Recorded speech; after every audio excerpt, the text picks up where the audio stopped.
Hey, hey, hey, what's up, everybody? It is time for your favorite radio show. It's time for the Kevin and Nikee show on iHeartRadio. Let's go. Yeah, yeah, yeah, yeah, yeah, yeah. Overdose. It's time for the Kevin and Nikee show. They gon' have it lit up. Yeah, you know, it's time for the Kevin and Nikee show. They got the airways popping every city across the globe. It's time for the Kevin and Nikee show. They gon' have it lit up. Yeah, you know, it's time for the Kevin and Nikee show. They got the airways popping every city across the globe. You know him as a throw-up actor, Kevin D. Bitten. 360 twice, Jim, how he keep winning. And you know the baddest actress, Nikee won. She so bad you walking past, she had you speaking for her. If you ain't tuning in, this your reality check. You might miss out on your favorite star celebrity guest. When they celebrate, what you do, you get the bell, yeah. During Kevin's corner, get inspired and encouraged, yeah. Bend them corners while you listen, but don't swerve. Find out what's getting on Nikee nerves. What's bothering Nikee? What's bothering Nick? What's bothering Nikee? What's bothering Nick? Keep on playing. Me and Kevin goes and we gon' get you hit. Yo, check us out on social media. In your mobile phone, we everywhere. You ever stations played out like a ringtone. Follow me like Bino R-E-M-E-Y. Bino Remy. Pop like Semi. And my flow hotter. Thicker semi.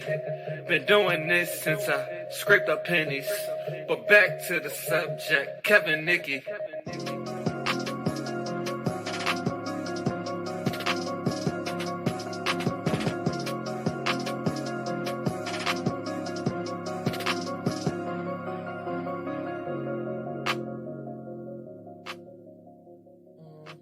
Yep.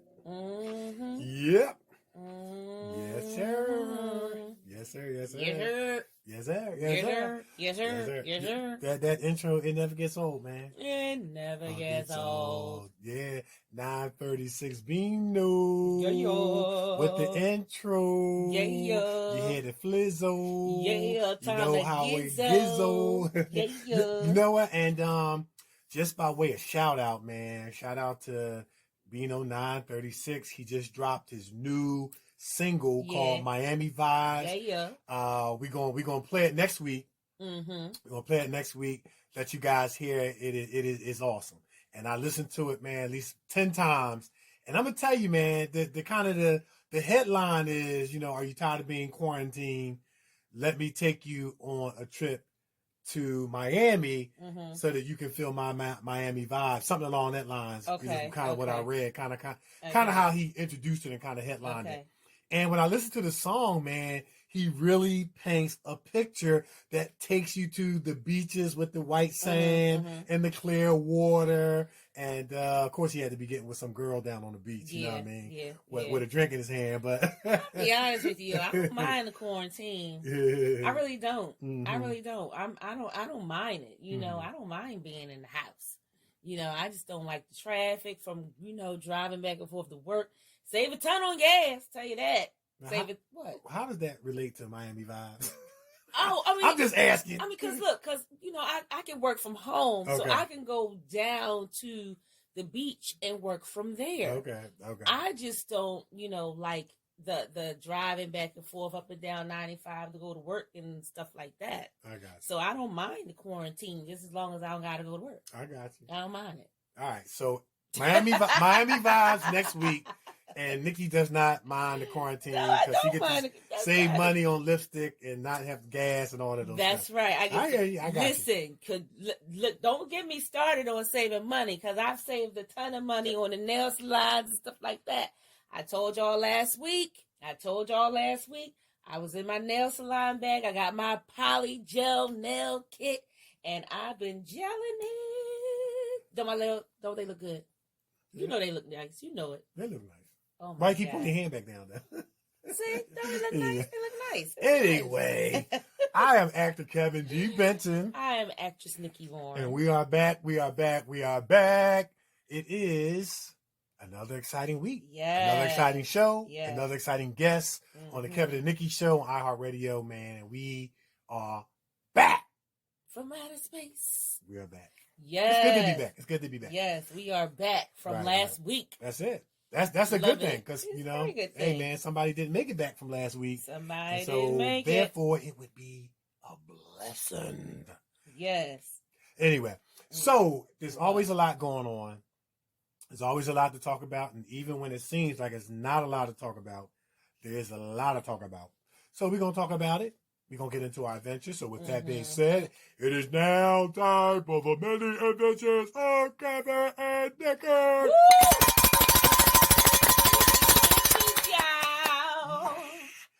All right. So, of course, as usual, and it goes without saying that we always stand on our lines, stand on our grind, even if it is at home. And so as actors and actresses who, strive to be professional in any way and strive to continue to evolve and develop and mature and get better, there's always some work that we can be doing, even when we're stuck at home. There's a lot of administrative work that we do, of course, with our radio show, even with our brand. There is, a lot of tweaking and things that we can do that we are doing, with our show and with our brand, or rather it's fine-tuning our resume, fine-tuning our show. And so we're always staying on our line, staying on the grind. We do have some projects coming up once the pandemic is over. And we had a little bit of what could have been a disappointment about one of the horror films that we will be filming that we believe is going to be really, really big. We were originally supposed to start filming July, August, September of this fall. Of course, with the pandemic, that changed everything, not only for us, but for everybody. And then it got pushed back to 2021, the fall of 2021. And of course, there was a little disappointment in that because, we're ready to get going once this thing is over. And then we got an update that gave us hope. And that is that, just by way of industry update, on July 6th, California is contemplating lifting more of the restrictions, which will allow the industry to kind of get back in the flow of things. And we know if California gets lifted, New York, Atlanta, and everybody else will sure be to follow. So, what else we got going on? What you got going on? Man, listen, I'm telling you, I'm loving my nail set. Okay. That's what I got going on. That's it. My polygel nail kit finally came with all of the 8 colors in the polygel. It's, you know what it is? It's like hard wax. Okay. Like once you put the gel on, the gel and everything, and it came with a little dryer. Came with its own little nail dryer. The little nail dryer, the UV gel nail dryer that you go and you sit on when you get the UV nails and everything. It came with that. So you put it on and then you sit it underneath the dryer. So it's just like hard wax on your nails. And ladies, it's so easy to put on, and when you want to change the color, it's so easy to take off, and it does not mess up your nail bed. Okay. It does not.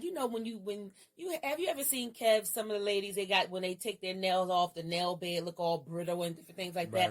It does not do that, y'all. Okay. I'm trying to tell you, you better get with Amazon. It's going to take forever to come, due to the pandemic. But you better get with Amazon and order your set. I'm trying to tell you, I don't need to go back to the nail salon. Not never. There you go. And I'm glad you shared that because, as we mentioned before, the pandemic has forced us to be a little bit more innovative, creative, and make adjustments. And one of the greatest personality traits that one can have, and this is just a Kevinism, is adaptability. Yeah. Because life, the only constant in life is change. And so when changes arrive, you want to be able to adapt. You want to be able to adjust so that you can still function at a high level and still be positive and keep moving forward. Life is not about how hard you can hit. It's about how hard you can get hit and how much you can take and keep moving forward. That's how winning is done. Denzel.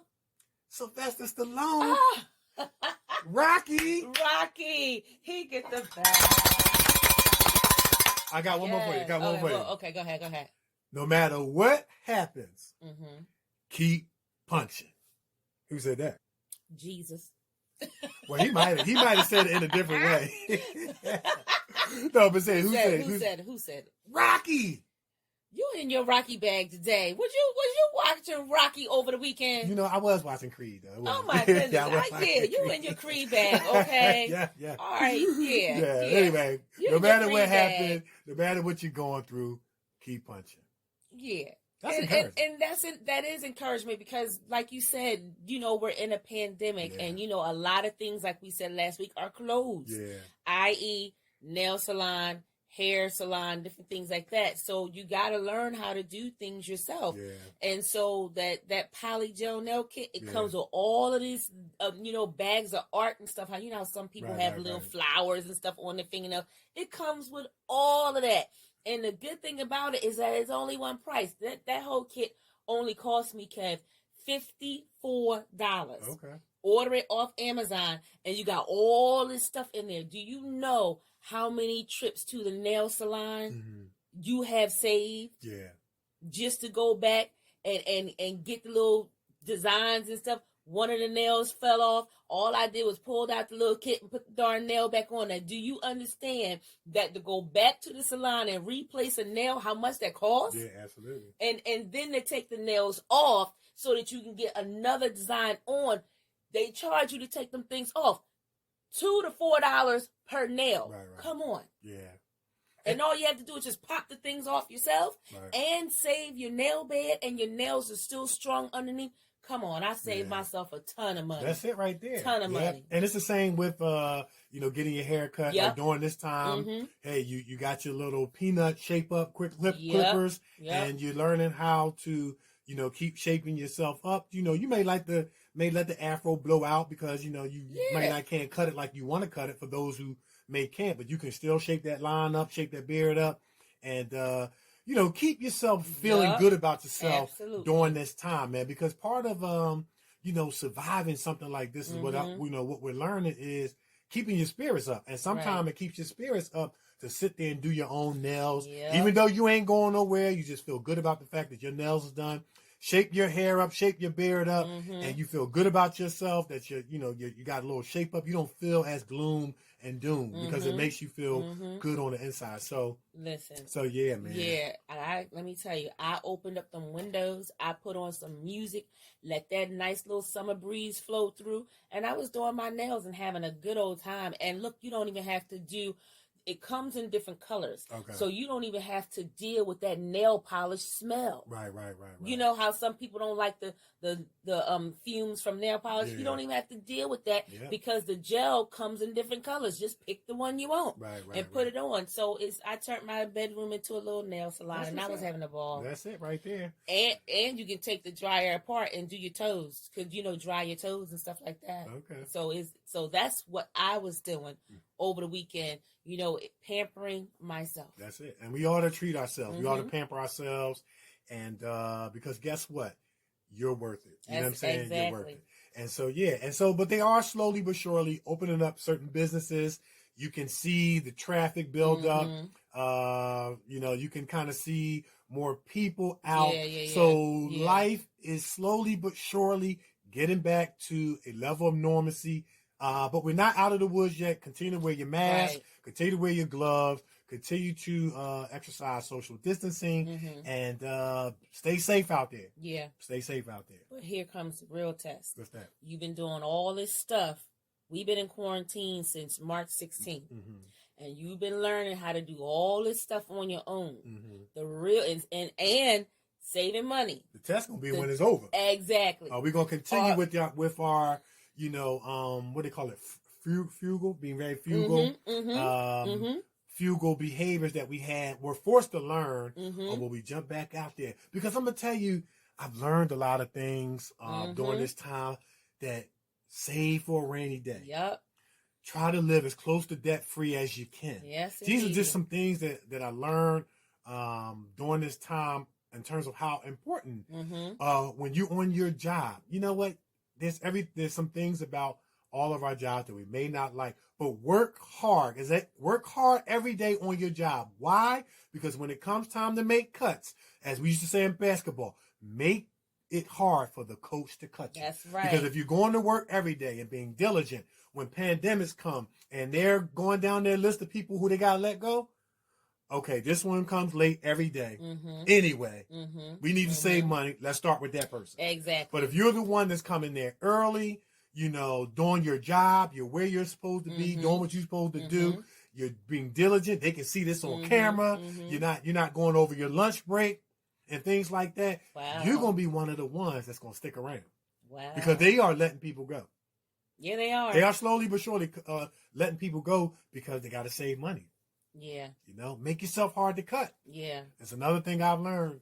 Now if you made yourself cut a bowl, it's never too late to turn it around.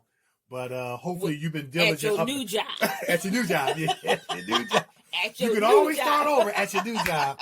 So make yourself hard to cut. Be diligent. Be professional. Take pride in your job. Yeah, there's things about our job that we don't like, that we can complain about. But hey, man, there's somebody without a job that's trying to get unemployment and or collecting unemployment. So yeah, man. Yeah, because that unemployment rate, 2.4 million people have filed for unemployment. Yeah. Oh my They said goodness. so many people that filed for unemployment when this thing went down that the website crashed. Yeah. Yeah, it crashed. 2.4 million people applied for unemployment. And the unemployment rate, as we told you last week, is between 14 and 15%. Wow. That is high, That G. is That is real high, high. Sharon.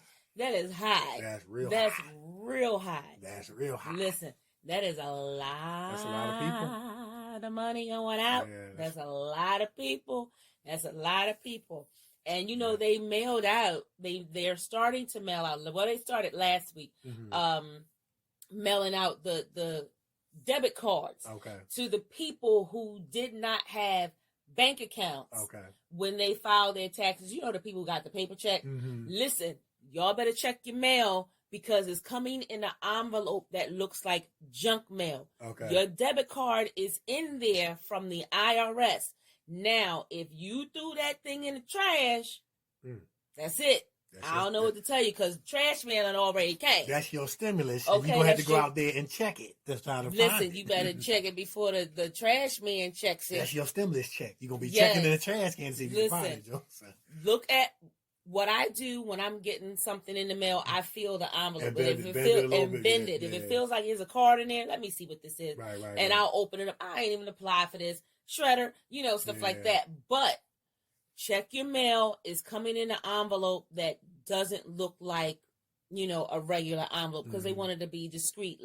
So check your mail. That's your stimulus check card there. I remember I got one of those envelopes and I went through the process, but you saw I bent it. There was a card in there and it was a Discover card and I was pre-approved. You know what I'm saying? So I spent the money that was on the card. When they sent the bill in, I was like, I'm not paying it because y'all discovered me.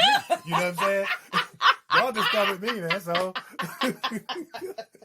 what y'all want money from me when y'all discovered me, man? That so bad. They discovered me, so no. But I ended up paying it off, and then I shredded it, and that was the end of that. Kids don't. Kids, do not do that. Oh my! Are you serious? Yeah. Oh my God. Kids, I was like, look, I was minding my business anyway. Kids don't do that. Yeah. Put in a shredder. Yeah, put in the shredder. Don't be that.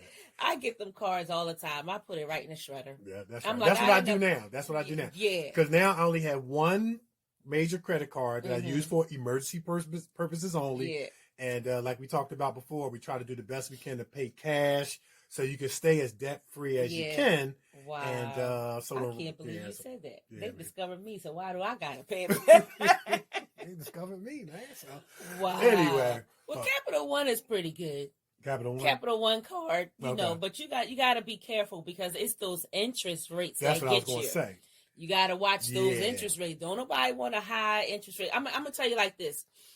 If your credit is jacked up, you want to get that card so that you can make them payments on time so that it can come down. Right. But if you got good credit, the last thing you want to do is get a high interest card. Yeah, you don't want that. Absolutely. Because you got all that money you're paying is going towards the interest first. Right. So come on, learn your money. Yeah. Get smart about your money. If you don't want to, if you're not smart about your money, come on, get smart about your money. There are books out there that train you how to do it. Yeah. And then if you don't like reading books, you can Google a video that can teach you or train you about proper tactics that have to do with maximizing your money and things like that. And not that everybody's a great teacher, but there are some good videos out there that you can get and Google online. So much information at our fingertips that it would be sad to be uninformed. You know what I'm saying? You better love to read. Yeah. And, you better like to read. That's it, man. Yeah. All right. So you want to tell them where they can find us? Go ahead. You want to try it?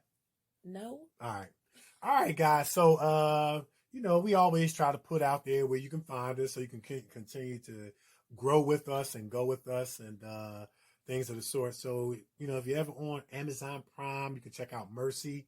And it's a story of the killing of unarmed African Americans. It's a great conversational piece, good acting, good actors, very well written and directed. And you're going to really, really enjoy it. It's not a cop bashing movie, but it does address some of the issues that are going on in our society. And we've heard a lot of things that are going on lately in the news. I'm sure we'll be talking about that later on in the show, but check it out. And but it brings up the question that when you're in a position to take revenge or show mercy, what do you do? While you're also on Amazon Prime, check out Revelation Blue. Good cop story, a very, very unique cop trying to do his job in the streets of Philadelphia, but struggling between faith and fear, doing what's right, doing what's wrong. Check out Revelation Blue. And it's going down, man, on Amazon Prime. Also, check out on Amazon Prime the Right Path movie. Our New York family, man, putting it down. Nikee and I are in it, and we are doing our thing. And it's a detective story, going to take you on a emotional roller coaster, going to take you up, take you down, make you laugh, make you smile, make you frown. You're going to get a good gun battle and some good action going on. And like I said, as I say every week, your girl is over here welding M16 like it ain't no tomorrow. You know what I'm saying? And I play Spider, the comedic one of the group. I was just happy they let me in the gang, but I'm getting knocked out the whole movie. And I will say those stunts were performed by myself. Yes. So yeah. And I got a stunt credit. I got a stunt credit. You got a couple stunt credits too. So yeah. So also while you're on Amazon Prime, what else is on Amazon Prime? We want to check out Old Head. The series is on there. The TV series. I play a corrupt city councilman. Like I said last week, if you see me show up with a mink jacket, I didn't take no money. Yes, you did. At least I tried. Anyway, then while you're on Amazon Prime, we've been telling you guys to check out Emergency Landing, but it is on Amazon Prime, but it is not streaming right now for purpose. So we'll be for purchase. So we'll be keeping you guys updated about that. Then go over to YouTube. We got actor Kevin D. Benton, actress Nikee Warren. We got clips up there. We got monologues. We got feature films. We got short films. And check out the News short film, the multi-award winning News. The News is great. Written and directed by Jessica J. Emanuel, starring your girl Nikee Warren. I'm in it playing supporting actor. And so is Emanuel, Jessica J. and His House doing our thing, man. And it is doing well in the festival circuit. And then check out Honor. Papa was a Rolling Stone. That was my character. And my Rolling Stone ways come back to haunt me. And see how it all unfolds at the end. I know the women going to love the ending. So you might want to check that out. I loved it. Yeah, because y'all was cheering. Y'all was cheering on. Y'all wanted revenge on the Rolling Stone. No, I told you why I loved it. Why did you love it? I loved it because it was a different ending. You ain't see that coming. Right. Because when I first saw it, I was like, oh, he's pouring out his soul. And then it happened. You felt sorry for me for a couple of minutes. I was like, I had to jump back in my chair, and I was like, oh. Yeah, unexpected ending. Yeah. Listen, I can see why that won so many awards. Yeah. I can see why. unexpected ending. If I can tell the ending, I'm not that interested. Right. If it's predictable, and it wasn't predictable. It was not predictable. Absolutely. That's why I like it, because I couldn't tell how it was going to end. Right. And you normally are good at predicting Yes, I the am. ending of movies. You will sit there and say, this gonna happen, and it happened. So if you couldn't predict it, then I know I couldn't do it. So it was really, really good, and I like the fact, the emotion, the range that both of you showed. It was just fire. The anger was there. The craziness. Yeah. Logan Jenkins. Shout out to our dude Logan Jenkins, who we had on the show. I'm going to infer mental illness. Yeah. He played that role. He played that role very, very well. He definitely played a mentally ill character. Find out who he is in relation to me, man. Check it out. It's a really, really good movie that you can watch. And all these movies and clips and things are good that you can watch and binge watch during this time. And so also go to Amazon Prime and check out Single and Anxious, a good TV series, web series about lies, lust, love, people living together, all kinds of stuff. Shooting dice in front of the church, you know what I mean? And all kinds of stuff. And find out how it all unfolds. I play Ronald. I'm in season 3, episode 2, 5, and 10. And I'm just a dad that's trying to protect my daughter in a crazy world. But I got my own issues going on that I'm not sharing with her because I'm trying to protect her. She ends up finding out. We have some really, really emotional conversations, man. And you're going to really, really enjoy that. Then go over to the Stars Network. Find out when Jason's letter is reoccurring is in the loop. Check it out. It's a story of a killing of unarmed African-American males. It's a good conversational piece. It's a tearjerker, and it's the dialogue is going to continue to talk about a problem that we're consistently having in society, and that needs to be addressed. Jason's letter, star-studded cast. I mean, Vivica Fox, Quentin Aaron, Nikee Dillard, Brian A. Wilson, Paul Anthony, Bow-Legged Lou, Brian Hooks, Perry, Lizardo. Me and Nikki's in it. There's a whole lot of Philly actors in there doing their thing. Shout out to the awesome talented Terrence Takeem, who directed it, and he's got a interview that's going to be coming up on Showtime, man. We're going to be telling y'all about that. Check that out. I already know it's going to be dope, man. He's a good brother, man, and you're going to really, really enjoy that. And then while you're on YouTube, check out the Recession web series. Jessica J. Emanuel is in it. She's the lead. She's a star. It is star-studded, great acting, well-written, well-directed by the multi-talented Maurice Paramore, who we had on the show as well. But you're going to really, really love this. And I'm going to tell you, Jessica's character kicks butt. Yeah. You know what I mean? She really, really kicks butt. And it was good to kind of see a woman in that drug lord, kind of character, kind of running stuff. And it was a twist of what we normally see. But you're going to really enjoy how it all unfolds. And, I played Tyrone Williams, owner of a bank. And I'm just in there acting crazy. I mean, it's not me in real life. That's my character. I'm in there harassing my coworkers, cussing, all kinds of stuff, doing all kinds of dirty things. Yeah, man. you sure are. I was showing off. Listen, y'all got to check this out. I wasn't cussing, though. I just remembered that. That was another character. You weren't cussing, but... that was another character. You weren't cussing, but you're really good in this thing. So y'all got to check that out. Y'all got to check that out. Yeah. And I think I done shared everything. If we forgot anything, I kind of feel like I'm missing something on Amazon Prime, but... no, we did it. We did everything? We did everything. So I think that's everything. So, yeah, check us out, man, and subscribe to our YouTube channels, actor Kevin D. Benton, actress Nikee Warren, man. We really appreciate it, and we'll subscribe back. So I think that's it. That's it, man. That's it. I'll do it next week. Oh, you do it next week? Because you said that last month. Well, I'm going to say it this month. Okay. All right. Because you've been saying it every month. You did do it a couple times. I did. But see, you can remember all it. Now, it's not that I don't remember. He does such a good job at it. And I don't want to leave nothing out when I start talking. You just let that thing flow off the top of your head. But you know what? If you are doing it and you leave something out, I'm going to come behind you. I'm going to come behind you and add it. You promise? Yeah. All right. I'll come behind you and add it. So if it's something that you forgot, I'll wait. You know, all right. So I'll do it next week. And if it's something I forget, you just. I'm gonna come on in and say, and don't forget to check us out on. Blah, blah, blah, blah, blah, blah. See how he has my back, y'all. Yeah. I appreciate it. I try, man. You do a good job. All right. All right. So we're gonna take a break. Yes, we're gonna take a break. But before we do, man, listen. We got two of the finest young ladies on our show today.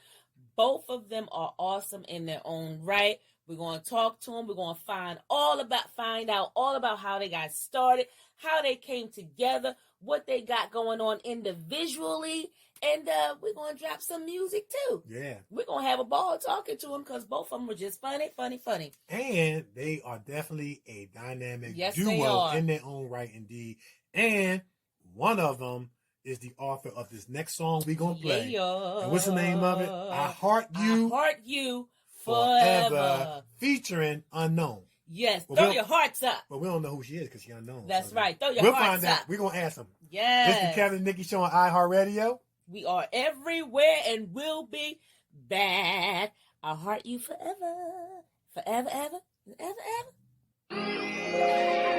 T-Huny, I heart you forever, forever. New vibe.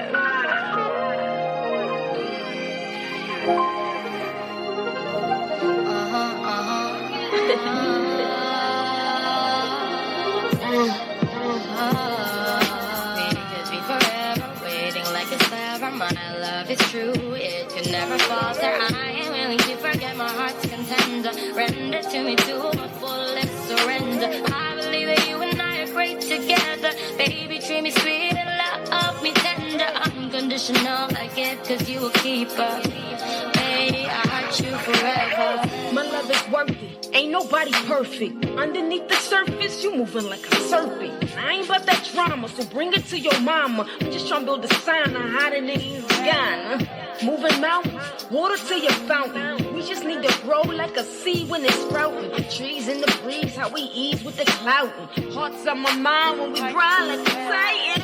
Dang, I forgive and forget, but only get worse on your words if you trip. Like pumps on my heels, like shoes on your feet. I'm just trying to live life like a heart when it beats. Hearts don't come cheap, you got pay, you won't keep. Never sneak, if you cheat, then I'm done like a nun. I'ma pray for a son, I never wanna sever. Babe, I heart you forever. We could be forever, waiting like it's forever. My love is true, it could never falter. I am willing to forget my heart's contender. Render to me to my fullest surrender. I believe that you and I are great together. Baby, treat me sweet and love me tender. Unconditional, I get cause you a keeper.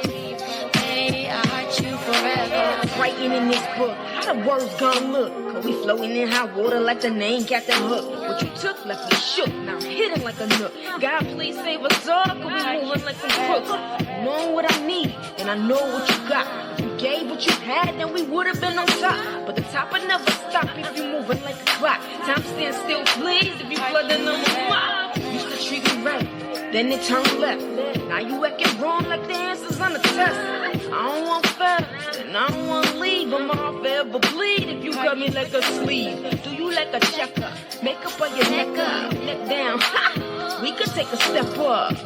Pleasure, treasure, another measure. Babe, I heart you forever. We could be forever, waiting like it's forever. Yeah. My love is true, it could never falter. I am willing to forget my heart's contender. Render to me to my fullest surrender. I believe that you and I are great together. Baby, treat me sweet and love me tender. Unconditional, I guess, cause you a keeper. Hey, I heart you forever. We could be forever, waiting like it's forever. It could never falter. I am willing to forget my heart's contender. Render to me to my fullest surrender.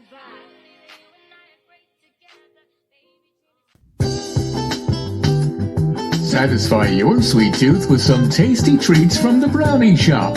Fudge cupcakes, sweet potato pie, freshly baked bread, homemade ice cream, creamy chocolatey brownies, and much, much more.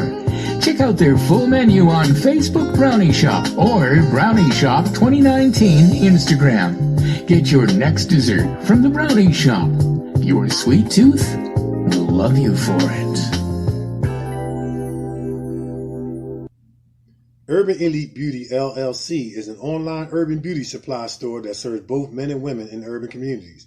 Our goal is to provide quality beauty solutions for our culture and community. Most importantly, we want to instill in our friends the importance of loving thy hair, loving thy skin, and to love thyself. Check us out on social media, on Facebook at Urban Elite Beauty, on Twitter at dbenton71, on Instagram at urban_elite_beauty, and for more information, go to our website at www.urbanelitebeauty.com or email founder and CEO David Benton at dbenton@urbanelitebeauty.com or call 609-217-5292. Check us out and see what the Urban Elite Beauty experience is all about. That was fire. That was fire. Look, I got the whole video picked out already. Okay. Just from listening. Look, you know I'm a visionary. Right. Okay, you know I'll be sitting in the director's chair. You know that, right? Okay, so check this out. The vision I got for the video, if she hasn't already got a video out, is a nightclub. Okay. Right? A nightclub. Everybody's sitting in the nightclub with the furs on. Everybody's dressed up real sharp. She got a full band on the stage. She come out with this sexy dress on, stilettos split all the way up to the thigh, got the fur around the collar, and she's like rapping, and you put that little glossy glens in there, and you're watching her rap up on the stage in this sexy dress, and got the girl unknown on the other side singing and stuff, and they're panning to the crowd, and everybody, just got their champagne, having a good time, watching her. And then at the end of the video, she put the mic down and she come down. Her boyfriend is in the front row. She gets up with him and they walk out. Done. You know what? I visualized that. You visualized that? As you was explaining it. You can see it, right? I can see it. You can see it. Because it got that smooth club vibe, chilling. Everybody having a great time. Everybody got their drinks. Everybody just chilling. Listen, I'm going to direct this thing. That's gonna be dope. That'll be dope. I'm going to direct this thing. That's good. That and the sound that is a smooth vibe. It's a smooth vibe. Like I can hear this. Like over here in PA, we got WDAS. Right. 105.3. I can hear this on the Quiet Storm because it has that smooth sound. You know what I mean? It has that smooth sound that puts you in that mellow mood where you want to get your glass of champagne and you just, y'all just having a good time. Yeah, you just having a good time. That's it. I visualized it as you was explaining it. And I was letting the song go through my head as you was explaining it. I think it'd be a perfect fit. Y'all need to collaborate. Listen. I'm going to put this in the works. I am the director of this video. That's what's up, man. That's what I I envisioned while she was, going in. I'm telling you, I see this like real smooth nightclub like vibe. That's it. And everybody dressed up. Right. With the furs and stuff. That's it. And you just like elegance and stuff. There it is. Smooth fallback, chilling, elegance. That's it. That's it. I like it. That'll work. That's it. And the reason why I envision that, because our special guest is so classy. Right.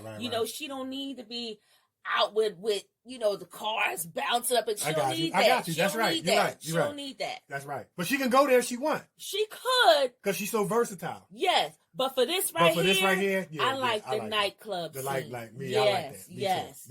And you know what? I'm just going to add to it because now you get me started. See how it when she come in, you know how you can have people lined up on both sides, like she coming down the aisle, and everybody giving a dap, bum, and she makes her way to the stage, and that's when you take it over. You see what I'm saying? You know what I'm saying? And she got. Because the only part I know is just the aisle part. That's it. That's all I got. That's all you got. That's all I got. You got the rest. I got the rest. Okay. Yes, because she's on the stage. She got that sexy leg coming out. Because I want that dress with the split all the way up. Okay. I want that because I want to see the leg and the shoes. Because when you got on a sexy dress like that, it's all about the stilettos. Okay. You gotta show them shoes. Okay. So that's what I want. And I want the fur wrapped around the shoulders because she going to be going in a nice dress to show the cleavage and all that kind of stuff. Okay. And then it pan over to a boyfriend. He in the front seat like this, end of the song. She coming down. He stands up. Boom. Walk out. And they go out and they walk out. And that's when I take back over because we gotta go back down the aisle. And then they're giving them both that on the way out. Yes. You know what I'm saying? Like Michelle Obama. That's it. That's it. Yes. Like they both celebrities. Yes. Obama and Michelle Obama. That's it. I like it. Yes. I like the visual of that. I like that. Yeah, we gonna talk about that. All right. We're gonna talk about that. So, all right. So we ready for our special guest? We are ready. Ready. All right. Now listen, guys, we got two special guests. Mm-hmm. All right. So we are so honored to have our two special guests on the show today. Yeah. Our first special guest, you just heard a song, is a very, very versatile, multi-talented artist, entertainer, and performer who has performed in many sold-out venues.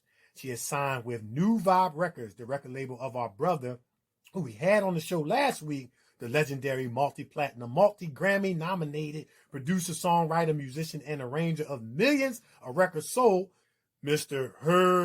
Big Herb Middleton. Yeah. Our first special guest, Creative Music Sound, which can be heard played in the USA, the United Kingdom, Germany, and Canada, just to name a few, spans a wide range such as inspirational hip-hop, R&B, soul, pop culture, and Christian music. She has opened up for many notable artists such as Beanie Sigel, Dipset, and many, many more. She is a songwriter who writes smooth lyrics, what we just heard, with an attractive undertone over a nice mellow R&B track, a freestyle spoken words, and over some of the most dramatic and edgy beats heard in the music industry. Listen out for her playing on a Clear Channel, XM Sirius Radio, and TV stations near you. She is also a humanitarian who enjoys serving her community and nonprofit organization because it provides her with the self-fulfillment that comes with knowing that she has positively changed someone's current or future situation and well-being. She is the developer of her forthcoming faith-based sneaker line, handmade in Italy with vegan leather, called Dope Black, which is an acronym for Do Pray Every Day, Be Loyal, and Create Kings. I love it. Love that. This line will be launching sneakers and apparel whose proceeds will help push a positive agenda while giving back to the community and those who are underprivileged. Our first special guest has even done some acting, and she is no stranger to the world of film. She played an extra in the movie Righteous Kill, starring Academy Award-winning and Golden Globe Award winners Robert De Niro, Al Pacino, and hip-hop rapper and CEO 50 Cent. Our special guest also acted as an assassin in the independent film called Gravity, which premiered in the fall of 2013. Currently, our special guest is preparing for new up-and-coming roles on major network channels and in major motion picture films soon to be announced. You know how them NDAs goes. She is the CEO, the owner, program director, and host of her online radio station, www.starmusicradio.com, and can be heard with her partner in success, who's our second special guest that's on the show, The Celebrity Spot, where they're interviewing some of the hottest celebrities around the world. And now for our second special guest. Our second special guest is the other half of the dynamic duo that we have been ranting and raving about. Years ago, she was an aspiring music artist and performed off and on until she became very ill. But just before she was about to get signed to her first big record deal. Over the years, she has missed music deeply, but has helped younger artists and friends from time to time. She understands that none of our experiences, good, bad, and ugly, goes unused by God. And most recently, she wants to return to the music industry in some capacity, not as a performer, but by contributing her life experiences to help benefit other artists and people. Our second special guest is a makeup artist who is very photogenic and can and will hook you up. She'll hook up hers and hook up you and hook up anybody. She is also working on a beauty, fashion, and lifestyle segment for SMR slated in June.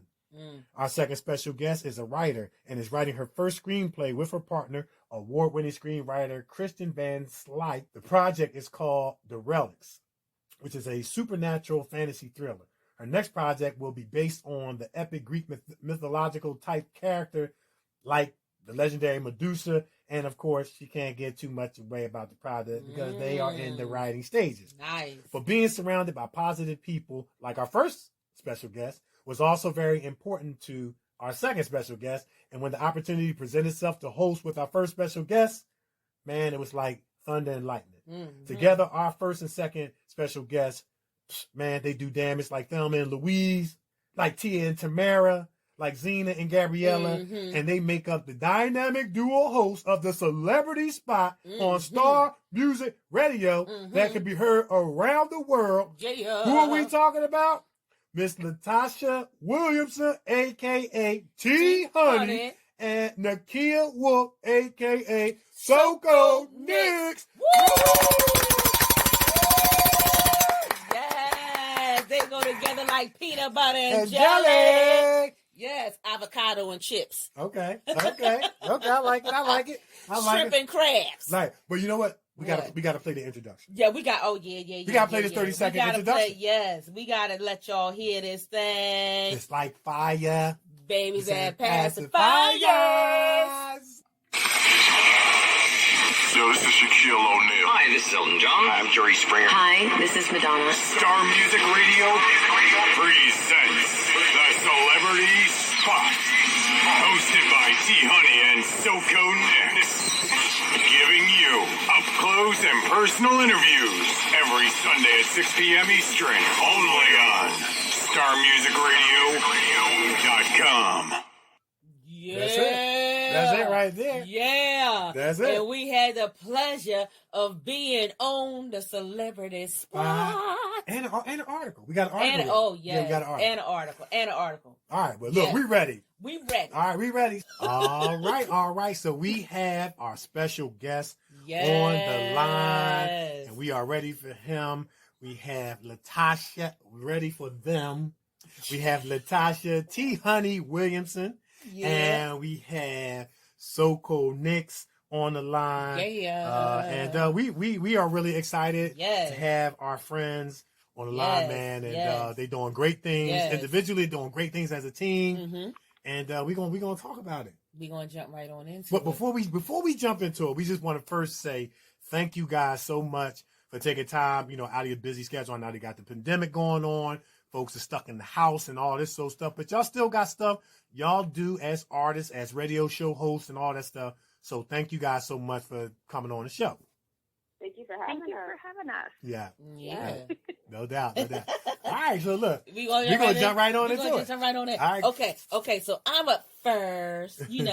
I'm up first. So my first question is going to go to Miss T-Huny. Me being the lyrical genius as I am, I'm also the dominant DJ. I got my DJ skills going on. You know what I'm saying? So I'm going for the music because you are an artist. So tell our listeners a little bit about how you got started in music because your song is fire. I just want to let you know it's fire. I'm just trying to tell you. So tell our listeners how you got started. Thank you. I appreciate that. I started out actually doing poetry. And my cousin, he used to come around my house. He used to hang out a lot with us. And he used to always listen to beats.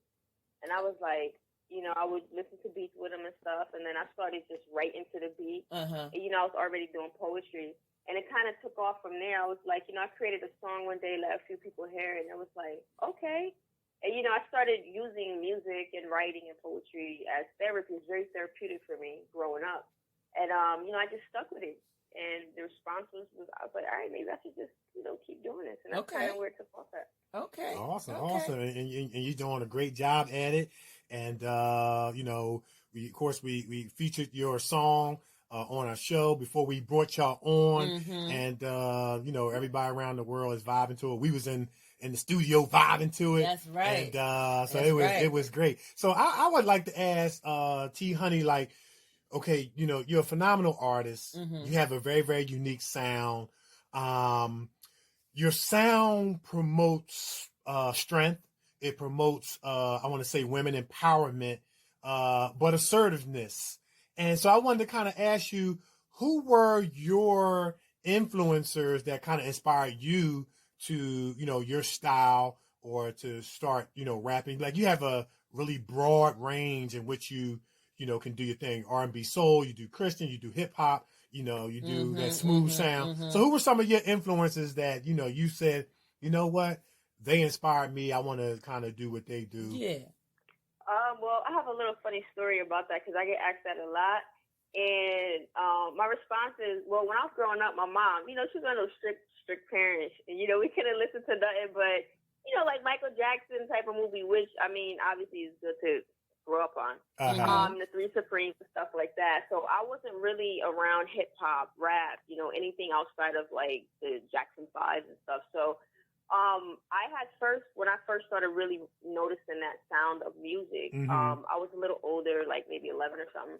And I was doing, I was at what was a concert? It was like a festival. My son, sorry. It was a festival, and I was listening to Lauryn Hill, and I was like, you know, it's the first artist I remember really, really like gravitating to this sound.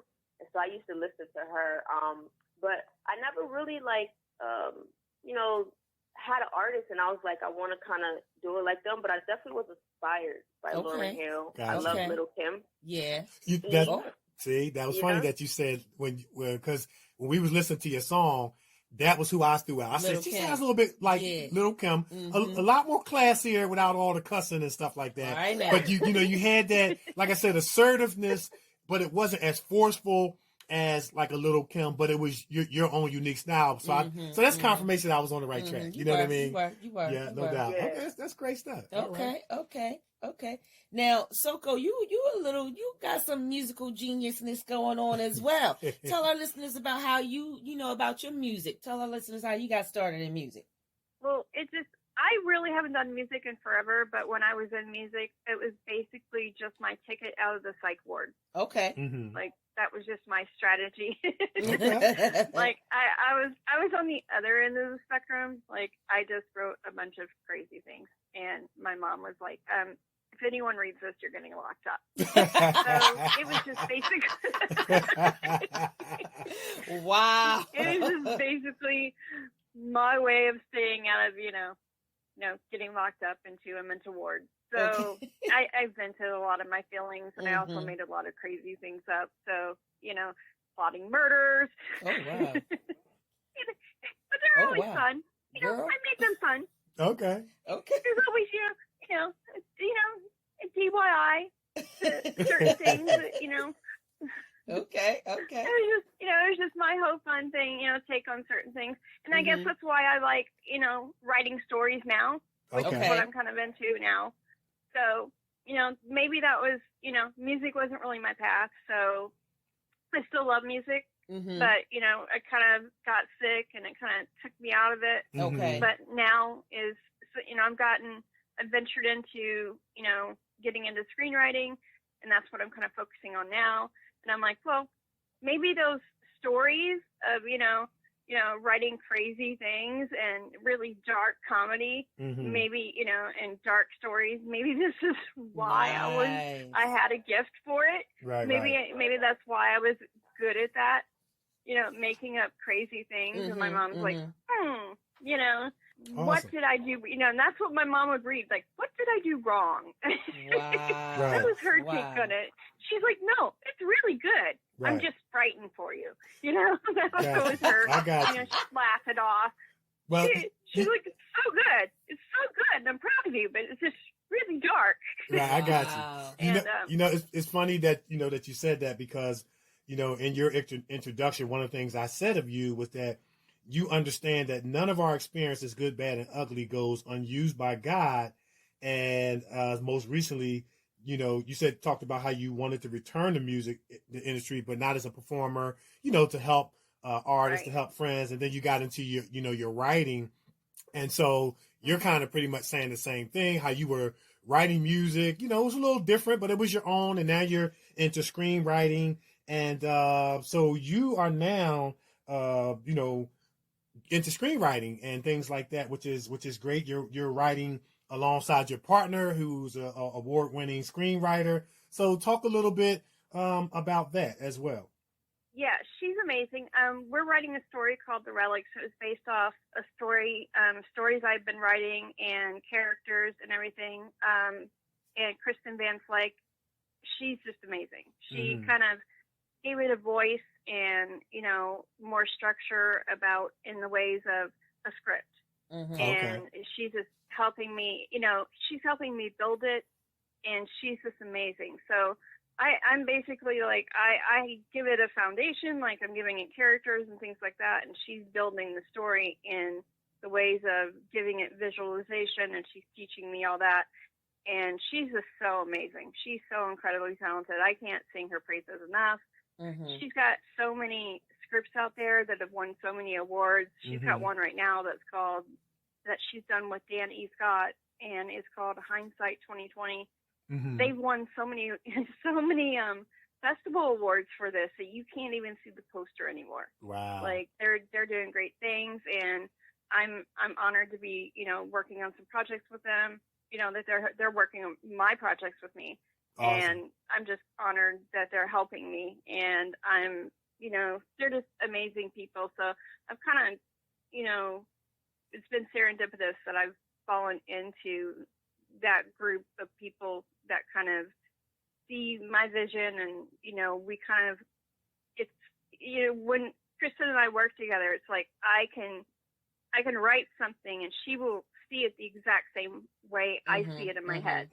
Okay. So I think that God puts people in your life for a reason. Yeah. And I definitely feel that's the case.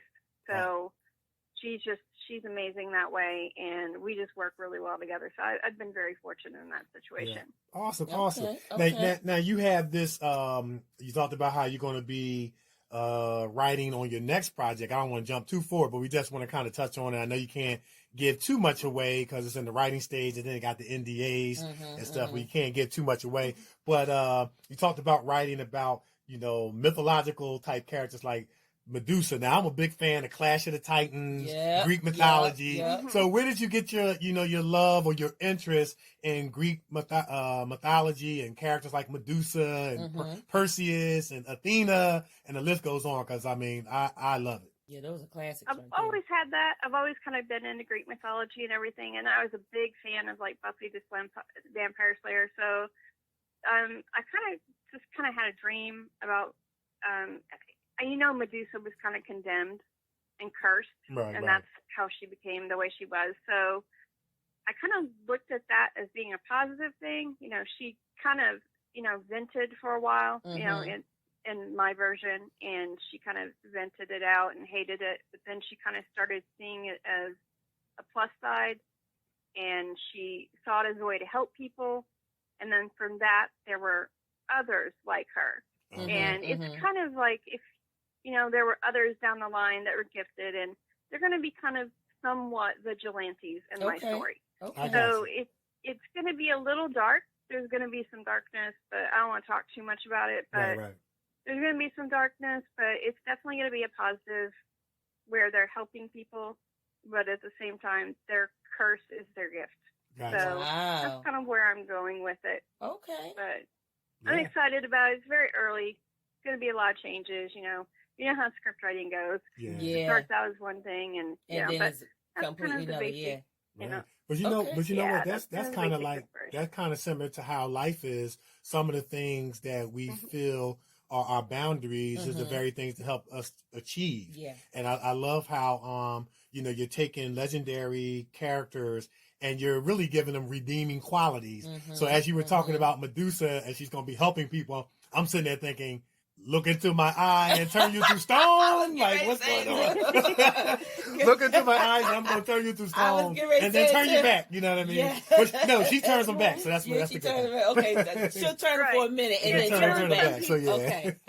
Some people deserve to be punished, you know? Okay. Some people deserve to be punished. Some people deserve to be saved. I got you. All right. I love it. Yeah, I can't wait to see there are some people placed in this world that are given that responsibility to decide which ones are which. So that's kind of where I'm going. That is very interesting and intriguing. Yes, it is. Yes. And keeping with acting, writing, directing, T-Huny, you got some acting skills going on too now. Tell our listeners a little bit about how you got started acting. Yeah, I did a little bit. One of my very first memories was in school, actually. our classroom got selected to do like a PSA. Mm-hmm. And I remember I was the first person to go out. I still remember my line, and my line was, "I want to live a long life." And so it was, you know, to each student had to say a line that was of, you know, that would be impacted moving forward in their lives. And I said, "I want to live a long life." And I still remember that they played it on the local stations and stuff. Nice. And I also did some and I also did like I did a role, like I played an assassin in this indie film. Mm-hmm. And then I did another, it was an extra role. We was there for like 12 hours. It was with Al Pacino, Robert De Niro. And really, really fun. 50 Cent was there. We got to kind of explore him. Yeah, so I love acting though. You know, it's something I like. I enjoy doing it. So I definitely want to get back into that. Yeah. Now, how was it working with 50 Cent and Robert De Niro? And Al Pacino. Yeah, well, we didn't get to conversate Al Pacino and Robert De Niro. We totally couldn't, right? Mm-hmm. But I was one of the people. I was one of the people that was chosen to do a scene with them. And you know, it was me and this other guy. It was a club scene, and we had to do some takes with them. They chose us to walk back and forth with them and stuff. Oh, okay. But 50 Cent, you know, he was hanging out with everybody and stuff like that. And he's shorter in person. He's a funny guy. He's short. Yeah. Oh wow. Yeah, he's shorter in person. Awesome. Yeah, how tall is he? 5'2"?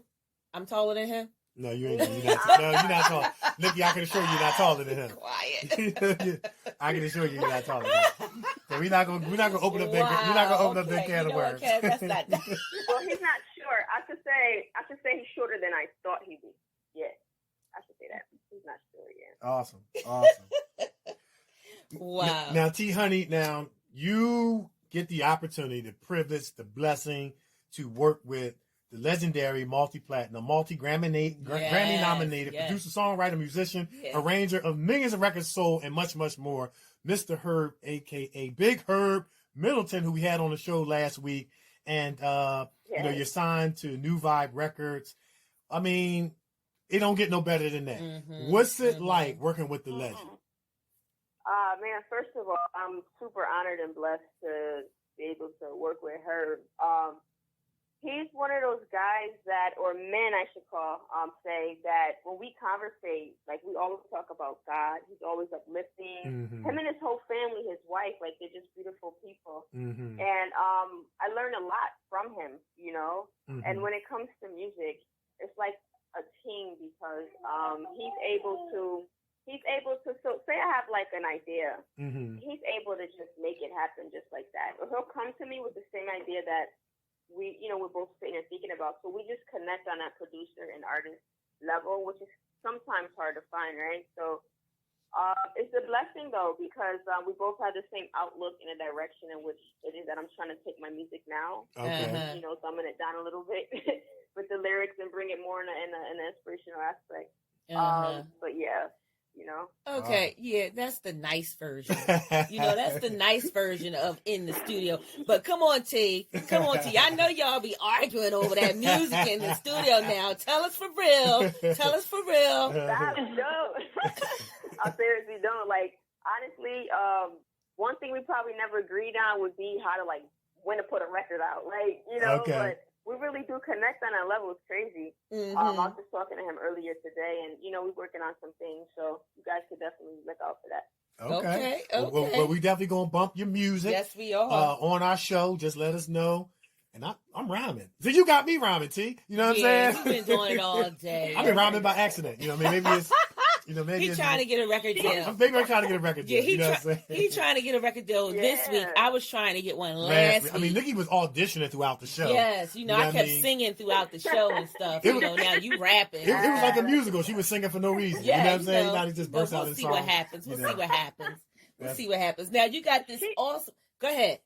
Oh, I was just gonna say it'd be really hard to actually argue with T. She's one of the most zen people I've ever met. Mm-hmm. I think everyone probably thinks that she and I argue in private because, you know, it's two women working together. Mm-hmm. We never argue. Oh, like, really? we have never had an argument about anything. We've never had any ego clashes. Like, nothing. Like, we both are all about the station, all about the show. Like, you know, if something can make it better, that's what we're both about, and we've never clashed on anything. We've never ever had an ego moment. You know what that means, right? That means one of y'all is suffering. That's what that is. It's like, no, I'm just kidding. Just playing around. Anyway, but that's awesome. That's awesome. Yes. Yeah. Yeah, because that's how we flow. I'm the DJ. He's the rapper. Sometimes he be trying to sing, like step into my lane and start singing. Right. But it's all right. I let him do it. I let him do it. I let him do it. But with that said, how did you guys? I mean, y'all have such awesome chemistry on your show. Y'all never had an argument, so we know that. How did y'all meet? Like, how did y'all connect? How were y'all able to connect? Yeah. When I had just launched the station, I had interns and people working with us, so we met through a mutual acquaintance, someone I used to work for me, and he introduced me to Soko, and we've been rocking out ever since. Nice. Awesome. Nice.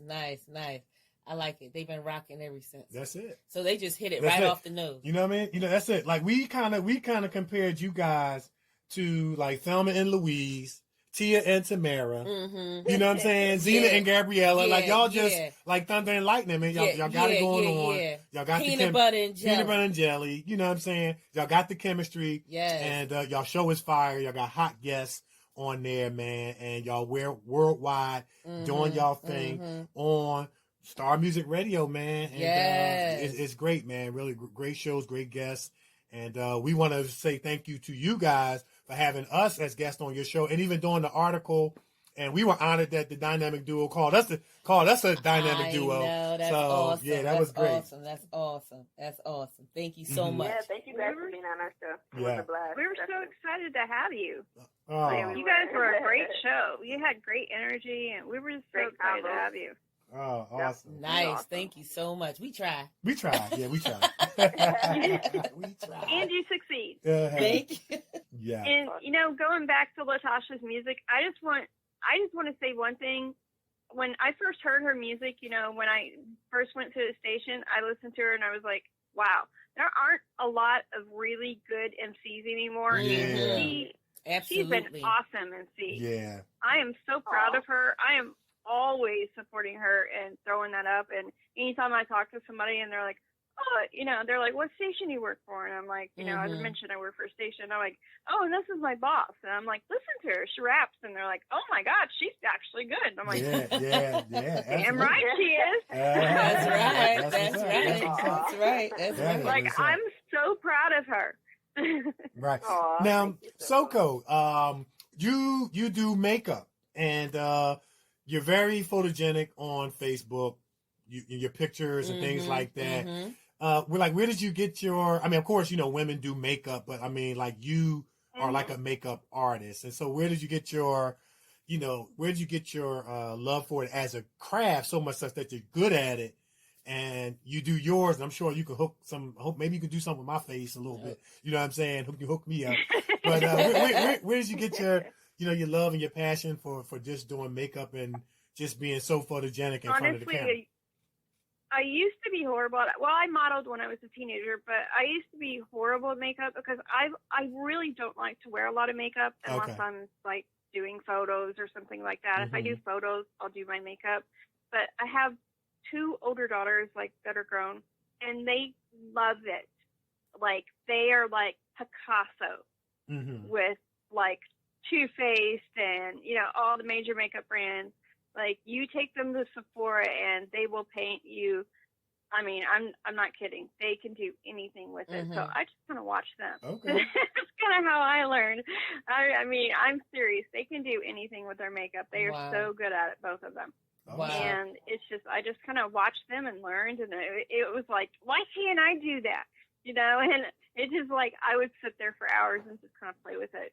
Okay. So I just eventually learned, and I was like, I still can't do it like they can. So I started watching videos on YouTube. Okay. And I got better and better and better at it. So it takes a long time to kind of learn.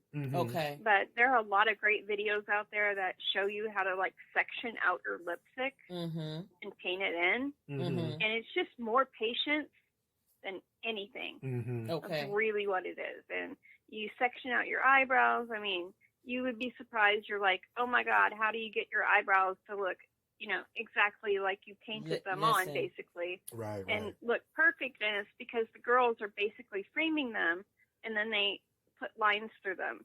Okay. And they color them in with sections, and they do the lips the same way, because the lips are hard unless you do that, and then you do contouring the same way on the lips. Okay. She got it down. She got the science down. Now, do you? Yeah, it is basically art. Okay. It's just your face is a canvas. Okay. Now, I like that. do you do other people's makeup? Because I've seen some people. No, I don't. Okay, because I've seen some people. They got the eyebrow. Look surprised. Yeah. You can't shave the eyebrow on, draw it back on, and look like you saying, "Hey, what's up with you?" You know what I'm saying? Because you got the eyebrows too high. Yeah. You know what I'm saying? No, I thought you said something. Yeah. My daughter does that. Okay, so I have a daughter shaves her eyebrows completely off, and she paints them on, and they look perfect. Okay. Oh, Yeah, wow. I don't know how, but she does. Okay. Yeah, she prefers to do it that way. My other daughter's like, no, I'm not doing that ever.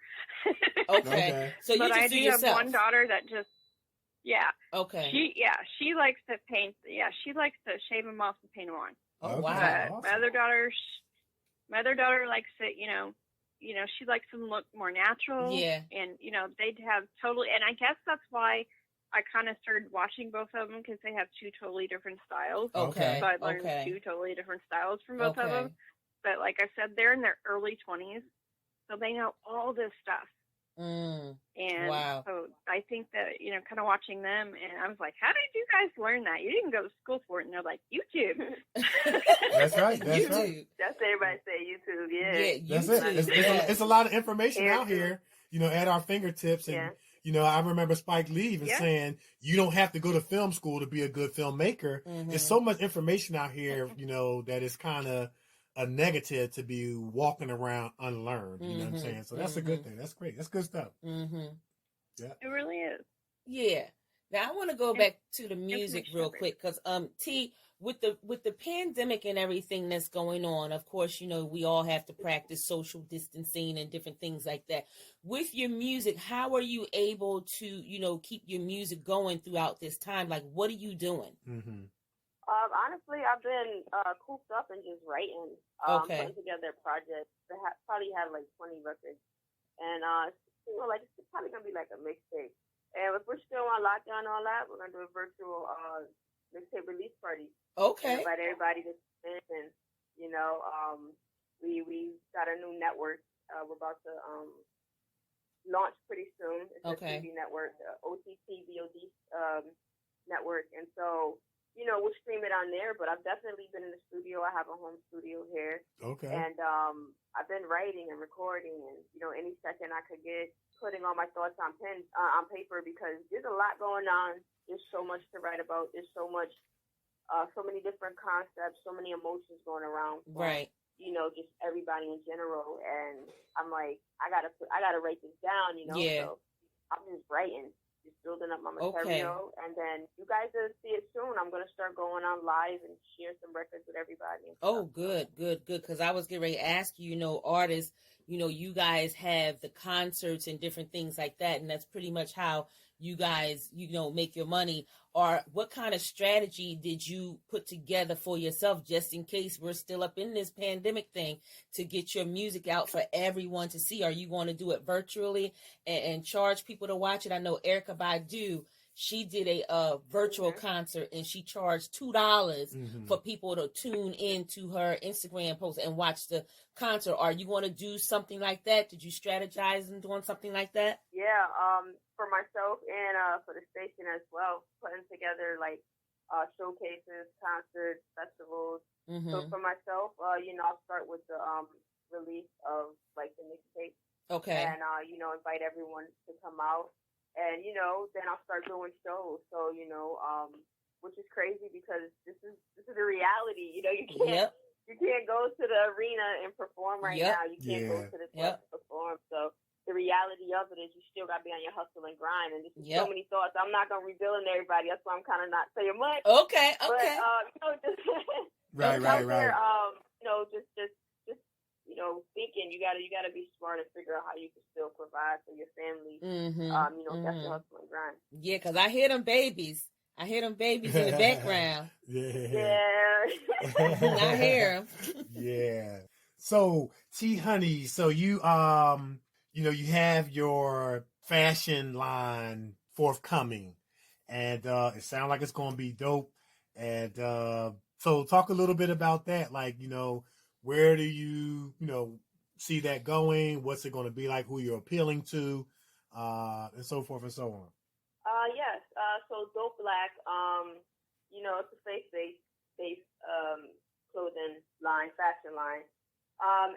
It stands for, it's an acronym that stands for Do Pray Every Day, Be Loyal and Create Kings. That's what Dope Black means. So basically it's just to help push more positivity in the air, positive energy. People, I want them to feel good just by looking at the attire they have on. Not that it makes or breaks them, but sometimes we just feel good if we have on a nice tee, Nice. But make it where it's not about a price tag, So Right. what I did was I did a very soft launch on luxury sneakers, and they're handmade from Italy and vegan leather and stuff, and just to see where everyone was at with it. They loved it, but I got to go back and I know what I need to work on, to relaunch it. So that's one of the very first things, that's going to be launched in here, sneakers, aside from other things like t-shirts. But Nice. with the stuff that I put together, like with the clothing, with the fashion line, and I have like an online store and a radio station, all the proceeds, a percentage of everything that I make from these different businesses goes back into the community. So like, when I ship things out to people that purchase things, it's like, hey, you just help someone in need. So that's the whole thing behind it, honestly. Nice. My mission is. I love the Nice. concept. I like the name Dope Black, because Dope Black means do pray every day, be loyal, and create kings. How did you come up with that name? Honestly, I was just sitting there one day thinking, and my kids, my two oldest, they're 11 and 10. I draw a lot of creativity from them as well, and so we were sitting there thinking together, and I was like, guys, what do you think about this? What do you think about that? They're like, nah, try this, and so, we kind of collectively, I got the input on, and I said, I think that's what we're gonna do. Like it. Awesome. Yeah. Awesome. Yeah. Love it. Okay, Love Miss Soko. Okay, Soko, okay. you're not gonna hide back there, Miss Soko. We That's coming right, for you. We Soko. coming for That's you. right, Soko. Miss Nikee Wolf, That's aka right, Soko. Soko Nix. So Yes. so Soko, I love the fact that you're very outspoken about your story, your testimony, what you've been through. And there's an old phrase in football where they say, when you get tackled, fall forward. And I look at you from what you've shared with us. Life has tackled you. You're falling forward because you're using it to help other people. You're letting your voice be heard on an awesome major radio show going worldwide. Just talk about how you're able to take those negatives in your life and just turn them into a positive, kind of seeing the glass half full, and then you're sharing it with a worldwide audience through your voice. I think because for a really long time, I didn't know what to do with it. I was like, I was really sad for a long time. I was depressed, and I had a lot of things I wanted to change, but I just didn't know how. Like, I had all this energy, I had all this, creativity, but I was just stuck. And then, when I kind of started coming around and wanting to change my life, it was, one baby step after another. And I got some momentum going. Then, the ball started rolling. And then when I got in a position where I could, then, now it's like, oh, I want to do something different. And then, I don't want to feel sorry for myself. So, Awesome. Once you get in that position, you're more open about talking about it. Yeah. And you're like, well, I've been hurt that bad before, and I've been that down before, then someone else has been in that position before. Right. And maybe if I talk about how much my life sucked, and if I talk about how much I sucked, then maybe someone else will relate to that. And maybe they will feel like they weren't so isolated and alone like I felt at one point in time. That's powerful. That's sometimes when you feel like that, you feel like you're the only person and you just blame yourself. Right. Because it's about accountability, because that was all my fault for, being in that place for so long, because I was sick for a while, and that wasn't my fault. But, the depression that lingered afterwards, it was my fault for how long I allowed myself to be there. So, and that's kind of like the thing that lingers the most. So I feel like, there's a lot of excess guilt that goes along with that. So, and that's the hard thing there is to talk about. So I feel like other people, if they hear you talk about it, or if they, if you're more open about it, like, hey, I suffered through this, but I made it through. Right. It's one step at a time.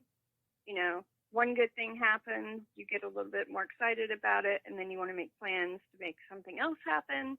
It doesn't happen overnight, but you do start making plans. You do have to focus on the positive. It's a mindset. Like attracts like. People don't think that happens. Laws of attraction are real. They don't always believe that when you're stuck in a really dark place. You don't believe that, but it is absolutely true. Right. That's powerful and profound that you shared that. And I'm sure that there are a lot of people that needed to hear that because, life happens and life don't always go the way that we plan. I don't care what your gifts, talents, and abilities are, but the good thing is, you may have been in a place where you thought, man, I was here a little bit longer than I expected, but you got back up and you're taking your story, you're sharing it with others, and you're, whether you know it or not, you're helping to heal others by them saying, wow, I'm not by myself. And as you help heal others, you get a little bit more healing, and then everybody get healed together and everybody gets encouraged and inspired. And that's one of the things I've learned in my life. If you're ever feeling down, the best way to perk up is to go encourage somebody else. And, I'm sure this was a growth process where you had to grow to a point where you could talk about certain things, like you're talking about the weather or what have you, or just to be able to share it with others. But the good thing is that you're progressing, you're moving forward, and other people are being helped. Because I'm a firm believer that nothing gets wasted in our lives, good, bad, and ugly, depending on how we respond to it. We can become better, we can become bitter, and you're making yourself become better by taking one step at a time. And somebody needs to hear that. Hey, look, maybe they're struggling, with their music career, their acting career, or just in a relationship, or just in life. And basically what you just told people is to eat an elephant one piece at a time. You'll get there. And that's encouraging and inspiring. Absolutely. And I'm a firm believer that everyone's a lesson as long as you're open to listening. Right. Everyone's got a story. Everyone's a lesson to you, and that includes yourself. Absolutely. Something's not working in your life. You need to pay attention. Nice. It's not going to change. You're the only one that's going to change that. It's called accountability and active listening. You can listen all you want, but if you're not actively listening, nothing's going to change. We gotta get both of y'all the bell. They get the bell. There it is. Because I'm a quote you on something. You said, I chose to piece my life back together, focus on my family, learn the tools of self-care again, and regain faith in myself. That's very powerful because she took the charge. She took the power back. She took the power back. And there's a lot of people out there who don't know how to take the power back. So my question to you, Soko, is, do you plan on being what is called like a life coach, helping people take the power back? Do you plan on doing something like that? I don't plan on being a life coach, but I'm hoping to, anytime I succeed, if there's anyone that ever comes along that, says, how did you do that? What can I do to maybe better my life? I'll always take the opportunity to help that person out. It's all about passing it paying it forward. Awesome. If you're not passing along what you've learned, then why are you here? Right. I love it. But you know what? I encourage you to think about it, because there are a lot of people out there who need to hear your story and hear how you were able to take that power back, because there are a lot of people out there struggling and don't know how to do it. And just those words alone, I choose to piece my life back together again, focus on my life and my family, and learn the tools of self-care again. Somebody need to hear that. Somebody need to hear those very words, and it will encourage them that if she can do it, I can do it too. Yeah. So I'm still in the process of it. So when I accomplish it completely, well, here's the thing, Soko, and I have the blueprint, then maybe I will think about that. Well, here's the thing, Soko. You're never going to, no human being is going to totally accomplish it. Exactly. And the blueprint is what you've been through. Yeah. You overcome by the word of your testimony, and the fact that you know what your testimony that is so encouraging and inspiring, that you still here. Yeah. After all that you've been through, you still here. And so none of us never arrive to a point where we say, okay, I've got it. We never arrive as artists. We never arrive as actors. It's a lifelong process of getting better, but never getting there, but getting better. And so as I'm getting better, I'm helping other people to get better, and I get better as I help other people to get better. So if you're waiting for yourself to arrive, that's not going to happen. You help people where you are with what you've already been through, and what you've been through, you could change the world with just what you've been through and what you've come out of. Now this one turned into Dr. Phil a little bit, but anyway. We doing artists, Dr. Phil, radio stations. We got it all here. That first step really is just, taking a look and saying, okay, I'm fed up. I'm ready to, I'm just ready for my life to change. It's just really, that's the first step. I'm ready for things to be different. Okay, that's what's up. That's up. And you know what? Sometimes in life, you really have to just come to the point where you're just sick and tired of being sick and tired, and I'm going to get up off my backside, and I'm going to do something about it, and I'm going to start with me. And that sounds like what happened. And, you're doing great things and stuff like that. And so, but T-Huny, I heard the other day, as they say in church lingo, that you play a little basketball, and Nikee wanted to challenge you one-on-one. Oh, shucks now. Oh, listen, girl. Listen now. You don't want none of this work. Oh, my goodness. I just started something. You don't want none of this work now. Oh, shucks. What position did you play? What position did you play, T? I'm sorry? What position did you play? Oh, point guard.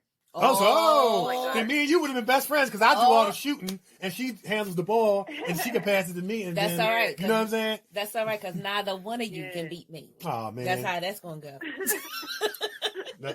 You know what? Don't pay Nikee no mind. Next thing you know, she's going to be talking about rap battles. Hold up there, because she do rap. Now, T-Huny, don't get me started. Don't get me started. You out of your league, Nikee. You do not want to battle T-Huny. You do not want to battle T-Huny. I heard the song. You don't want to battle T-Huny. I don't back down from a challenge. Okay. You know that? I don't back down from nobody. Yeah. Anyway. Yeah, that's fun. Yeah, that's what's up. I have a story behind that. Go ahead. When I think I was 16, and I went to a college radio station. I was working with this label that had wanted to sign me. And it was my first radio interview ever. Like, I didn't even know I was going to the station. They just called, like, hey, we picking you up, blah, blah, blah. So we're at the station doing an interview, and then this random guy calls in, and he's like, oh, I want to battle her right now on air. And I'm like, okay. And so I told my team, I said, let's go. The host and stuff was like, you want to do it? I said, yeah, let's go. So, and I battled him, and let's just say he hung up. So let's say that. Okay. He hung up. Okay. I ain't hanging up. See, it's easy for her to be tough. It's easy for her to be tough on this side. I ain't hanging up. Anyway. Yeah. Let's go. Oh my goodness. No. I'm gonna be wait. You don't want wait. Listen now. I'm gonna be the mediator. We're gonna change the subject. So we're gonna go to Soko real quick. We don't want no battling going on. Anyway, Soko. So you guys have great chemistry.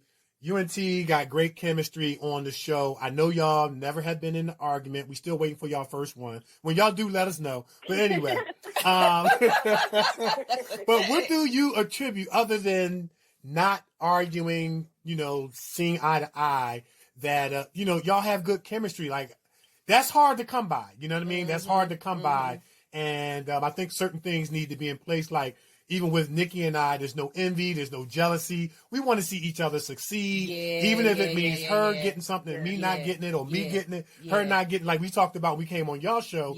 What, and there's no formula, but what would you say are some of the ingredients to why y'all guys' chemistry is so like that, and it's just comes out on y'all show? Yeah. I really think it's just because we both have a vision for the show, and it's pretty much the same thing. We both want to see it elevate and keep climbing, and we want it to be more than a show. Right. And we want it to be more than celebrity shot, the celebrity spot. We want it to be, more than just the station. We have the same goal for it, and it's not about, her making it, bigger or me making it bigger. It's about, everything that we can both contribute to make it a better station, a better show. And, we're branching into TV. We sit there and go through, we're on conference calls for hours sometimes thinking about content. We both contribute, ideas for content, and we just, create content together and go over it and over it and over it and over it. And we both contribute that. And, we put a lot of work into it, and it's an equal amount of work. And, if I have an idea, I call her up and we'll sit there and talk about it for hours. She does the same thing with me. And it's just, about forward momentum. That's it. Nice. And, nice. So it's just, we're both hard workers. Honestly, we're workaholics. That's pretty much, I really think that's the winning formula between the two of us, is that we're both workaholics. Awesome. Well, listen, we definitely once again want to reiterate how grateful and thankful we were to be guests on you guys' show, to get the article, and then you guys, helping us get Stuart Yee. We're gonna have him on the show next week, and we're excited about that. As we said, man, any way we can support you guys, any guests that y'all need that's been on our show, please let us know. We will definitely, give them your contact number, forward their names. And we thank y'all for y'all support. Y'all have our support. And that's what it's about, man, because in this industry, and T-Huny, you probably can speak to this. Me and Nikee can speak to this on the acting end. This industry can be real cutthroat. It can be backstabbing and all that negativity. And when you finally do run into some people that you vibe that's not like that, and trying to be positive and be honest and demonstrate integrity, it truly is a breath of fresh air. Because at the end of the day, it's about relationships. It's about the relationships that you build that are positive, that's going to last a lifetime. And that's what it's about, because guess what? Blessings generally come through relationships, unless you hit the lottery. Yep. You know what I'm saying? And most of us ain't hitting that one. You know what I'm saying? Well, it's going to come through a person. And people are so willing to risk a relationship over getting an opportunity and things like that. So we appreciate you guys' friendship. We're going to definitely have to make this a part 2. Thank you guys so much for coming on the show. Man, you've been phenomenal guests. Y'all were already family, but as we always say, when you come on the Kevin and Nikee show, your family. But before y'all go, please put your social media out there, your website, where people can listen to y'all show. We telling our listeners all over the world, y'all want to definitely check out starmusicradio.com. The celebrity spot is hot like fire. Babies and pacifiers. Yes. So put y'all social media out there so people can follow you guys and keep up what you're doing, your new TV station, whatever you want to do. I'll start out. First, I want to thank you guys for having us as guests. And my social media, you can follow me on Instagram at T_HUNY. That's T-Huny. And, Facebook, Twitter, I'm on there. So just Google T-HUNY T-Huny. And I'll have my new website up soon. Okay. Okay. Awesome. StarMusicRadio.com. Please check us out. And XMRLive.tv is the TV network. Okay. Well, the site's being built. You guys can visit that as well very soon. Awesome. Okay. Awesome. All right, Miss Soko. And you can find me, Soko Nix Official, and I'm on all major platforms. I'm on Twitter, Instagram, and Facebook. Nice. That's it. I like it. That's it. I like That's it. You know what I'm saying? It. They can find you. Like That's that. it. You got people that have one name is Skilo 215, and then the next name is MC Pistol Starter, and MC Arson is another name. You got one name that can find you, and That's they know how to right. get in touch with you. That's right. And they know how to book you if they want to book you for something. You know what I'm saying? So that's great stuff. But continued success and blessings to y'all. Y'all know how to get in touch with us if y'all ever need it. Y'all got our number, our social media, and let us know when that hot music drops. We're gonna bump it on our show. So For sure. Thank you. I appreciate Yes. your support. Yes. yeah, absolutely. Yeah, we got Thanks a few. so much for having us. Yeah, y'all welcome. We got a few challenges coming up, T. See how she's talking all this trash on the shutdown of the show. She's talking all this junk on the shutdown. But we're gonna let it go. Let's do it. So you getting T-Huny hype, man. You know what I'm saying? You getting the hype. Did. I'm like,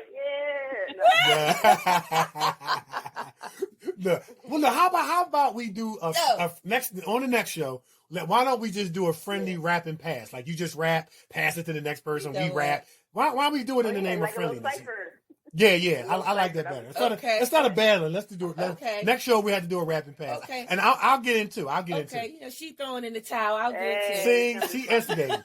T-Huny, don't pay her no mind. She need healing. Don't pay her no mind. Yeah. Sorry, Kevin, I'm telling you. Huh? Yeah. All right, guys. So y'all enjoy the rest of y'all evening. And thank you so much. Thank y'all again for coming on the show. Thank you so much for having us. Yeah, awesome. Thank you. Bye, guys. All right, see y'all. All right, you have a great night. You too. Bye-bye. Bye. Man, weren't they awesome? Awesome sauce. They were awesome. Awesome sauce. Straight awesome sauce. Yeah, T-Huny was scaring me for a minute. I thought she was really going to start battling me and Man, stuff. she was ready. She was know, ready. she was a little too ready. Yeah, she was ready. She a rapper. She got to be ready. She was a little too ready. Yeah, though. I saw you over there sweating. I was sweating I know a you little was bit sweating. over I here. know Like, you was wait a minute, sweating. what she get ready to say? Because see, I was trying to help pull you out. What she get ready to say? But you kept jumping back in. You got to let me pull you out. Because I ain't no punk. You know, I don't back down. See? I'm going to call her back and then we going to start rapping. See, why you going to wait till they hang up? You ain't right. But that was, man, they're great people. Yeah, First and foremost, they're great people. Great people. And you can vibe their positive energy, their positive vibe, their positivity, period. And so then when you talk about the talent on top of the positivity, it makes it all that much better. Yeah. You know what I mean? It makes it all that much more better. Yeah, very a dynamic team. Yeah. Dynamic team. Yeah. And they bring, things to the table that each other need. Yeah, that's like right. you always say, bring yeah, something to the table that the team needs. Yeah. And they both bring something wonderful to the table. Absolutely. Yeah. I got to get my hands on a pair of these sneakers, man. Man, listen. These faith-based sneakers. Listen, we'll endorse it. We will definitely we'll definitely support it. We'll endorse it. We'll take pictures in it and put it on all our social media and draw traffic to wherever the website is to go buy it and get it and stuff. I'm getting my pair. And I'm going, how, I don't know if you saw on social media when Beyonce sent everyone her Adidas line or whatever. I'm going to have T-Huny going to send me the sneakers and I'm going to be all over social media like this. Put your foot up. You got to put your foot up. Yeah, you definitely got to put when you put the sneakers on, you got to put your foot up. Got to put your foot up. Like even when you're driving down the street, you got to put your foot up, one foot out the window. You know what I'm saying? One foot out the window. So when the cops ain't around. My faith-based sneakers, walking in the kingdom. Yeah, I love it. I love it. Kingdom footwear. Yeah, love it. Love it. Great, another great interview. Another great interview. Great guests. We're happy to be able to call them our friends. Yeah, and and then we're gonna keep the ball rolling. We're excited about next week having Stuart Yee, our brother from another mother, in a rush hour way. It's gonna go down, and we thank Soko and T-Huny for connecting, us with him. Yeah, and I may have to get a monologue battle going on with him next week. Man, you don't want to go there. You don't want to go there. But anyway, so we're gonna take a break. Yep, we're gonna take a break, and when we come back, it's gonna be time for news and sports. Scholars Professional Editing Firm consists of a specialized group of academic doctors, editors, and statisticians that keep doctoral candidates moving through the academic doctoral process. The Scholars Group accepts doctoral dissertations, capstone projects, premise, research studies, research proposals, research papers, and oral defense preparations and presentations. The Scholars offer both qualitative and quantitative research assistance, data analysis, dissertation editing, writing support, and mentorship through their bootcamp 8-week online program. The Scholars Professional Editing Group will keep you moving. For more information, visit www.thescholarsedititing.com. That's www.thescholarsedititing.com or contact Dr. Tamika Haynes at 281-315-6053. All right. All right. All right, y'all. All right. Now it's time for news and sports. All right. So I told you guys in previous shows that I'm going to try to keep you guys up to date on, is the NBA going reopen, or not? And so they're trying to come up with some strategies. They've been, kind of reviewing different options, but here's one that they came up with. So how the NBA can play out the seasons at Disney Sports Complex in Florida. Okay. So it's the ESPN Worldwide Sports. Okay. ESPN Wide World of Sports. I got that backwards. All right. So it may be a small world after all for the NBA if it's going to resume play this summer. The league is finalizing plans to play out the 2019-2020 season at the ESPN Wide World of Sports Complex at the Disney World Resort in Lake Buena Vista, Florida in late July. And I've been there, man. It's fantastic down. It's really, really nice. But while it hasn't been decided if all 30 teams will be there or if play will pick up with the playoffs and maybe 24 teams, it's clear that the NBA is working to fit all of its teams into the Disney complex. So there will be no fans, boo, and teams will be quarantined and instructed to follow social distancing protocols because of the novel coronavirus. But the complex has plenty to offer to keep players from going stir crazy. Those who have participated in events there, including coaches of men's basketball teams and AAU and youth programs, like the NBA's plans because of the complex's vast facilities, nearby amenities, and safety protocols. It's a good idea, said Fairchild coach Jay Young, whose team participated in last season's Orlando Invitational. There's plenty of space and courts. The hotel space down there is as good as you're going to get in the country. I thought it made a lot of sense, especially if you want to try to keep the players and staff as safe as possible. In other news sports, still kind of coronavirus themed, are offensive linemen at greater risk of COVID-19 complications because of their size? You know what I mean? They tend to be the more bigger guys out there on the football field.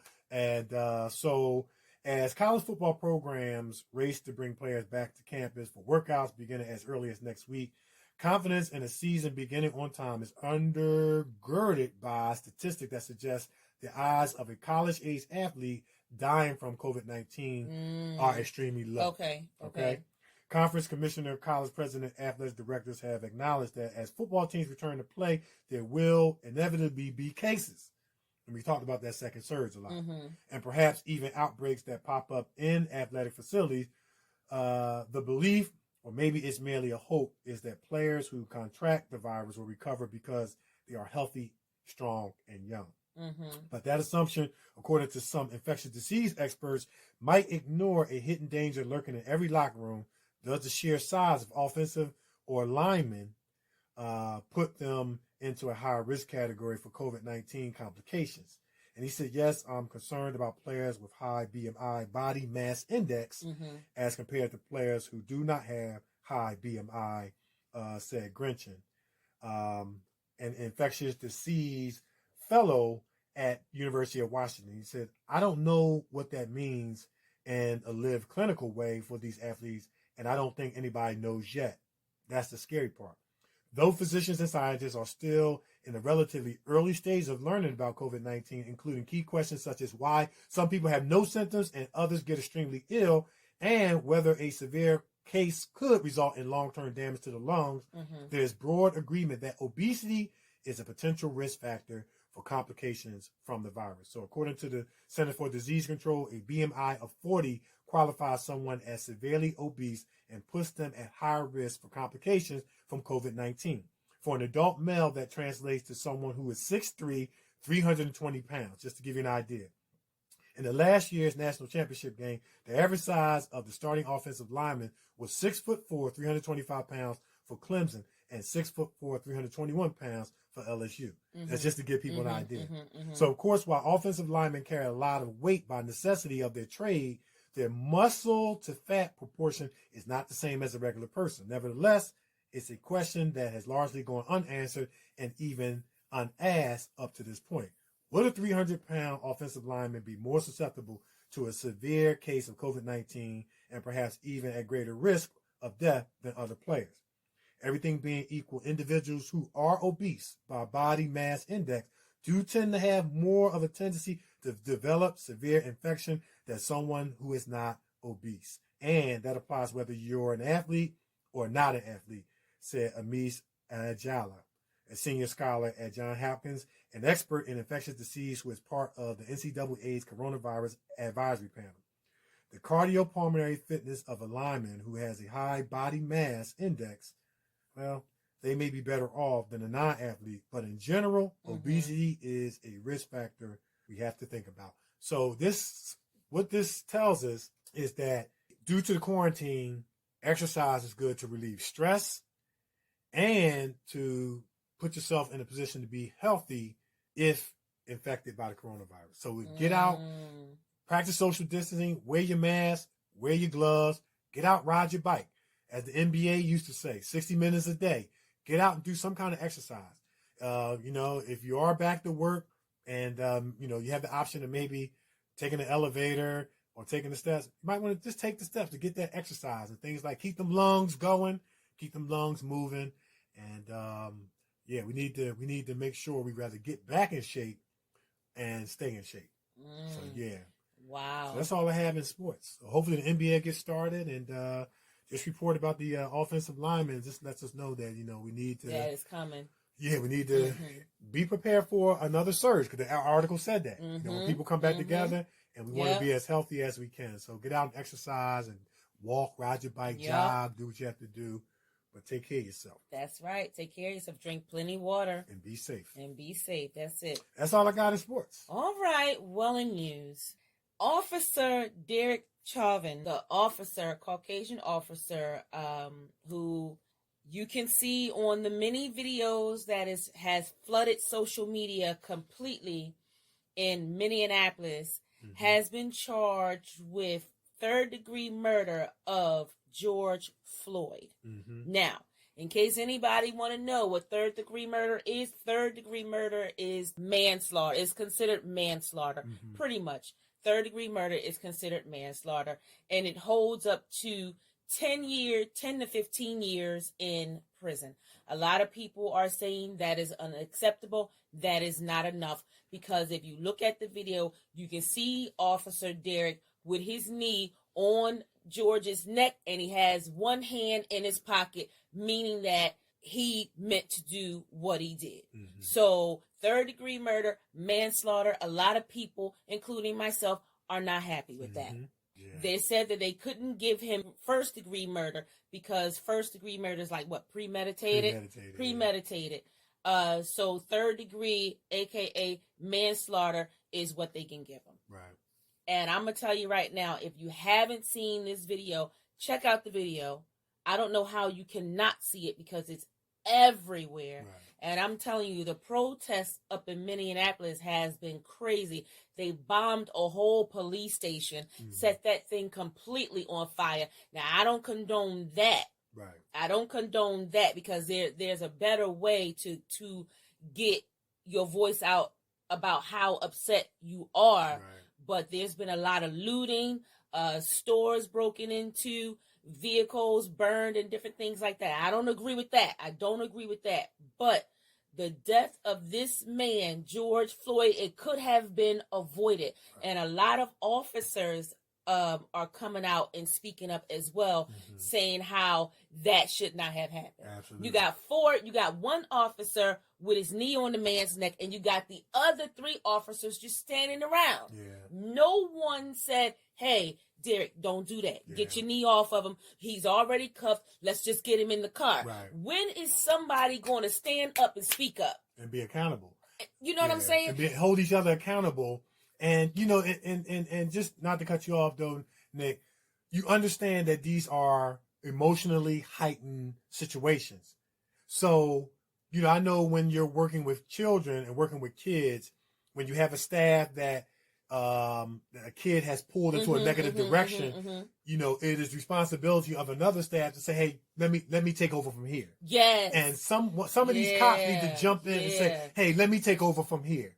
And but there's no accountability. None. And to your other point, while we don't condone negative response, there is an understanding why. Yes. Because like the commissioner of Philadelphia said, people are tired. Black people are tired. We're tired. It's a different situation, and the name is just changing. Mm-hmm. Trayvon Martin, Eric Garner. It's just a new name attached to it, and is as an African American period, especially African American male, it's no way you cannot relate to this in some kind of way, because you can't live your life like that will never be me. You hope and pray it never is you, and that time negative time and the chance catches up to you, or you experience that, aka being in the wrong place at the wrong time, or two people meeting at a certain place and a negative outcome coming out of it. But it's like we see the injustice, we see the unfairness, we see the inequality, and it resonates with us. And for other cultures who can't understand, and their perspective is, well, what are they so angry about? What are they so upset about? You can't relate, and you never will until you walk in our shoes. Yeah. You know what I'm saying? Yeah. Yeah. I mean, it's just ridiculous. It's come on, man. Come on. Yeah. Come on. Now we have Ahmaud Arbery. There's more video is coming out. They're still viewing the videotapes regarding this case here, where this man was shot by people who are not police. Right. People who are, what do you call it? Vigilantes. Yeah. Vigilantes of what? The neighborhood. Self-proclaimed vigilantes of the neighborhood, because you were a former police officer, or you're in good with certain people in the county, but that doesn't give them the right to be approaching people with rifles, and things like that, or driving and cutting people off. And attached to that story, the guy with the video camera, I think he's been charged now. He's been charged as well. Yeah. He's been charged with murder. Now, you heard the story, so let's break it down. The owner of the house that's being built didn't have an issue. Right. He never called the cops. He didn't have an issue, so why do you? Right. Why do you feel as though you have to go out, vigilante person, and do what you're doing? Right. Come on, man. Yeah. Come on. The only issue you had was that this man was black. Right. Because if he was white going into the house and looking around, nobody would have a problem. Right. Now, what if he was Caucasian, he went into the house and stole a piece of lumber? Would it still be viewed and treated the same? You know what I'm saying? Right. Would it be a problem? Right. Come on. Right. Your only issue is that this man was black. That's it. And he was walking around a quote unquote what you call a white neighborhood. There is no such thing as a white neighborhood. There is no such thing as a black neighborhood. There is no such thing as a Puerto Rican neighborhood. It's a neighborhood. Neighborhood means neighbors. Neighborhood means everybody. Right. But that's what that means. Neighbor. Right. But then you know what?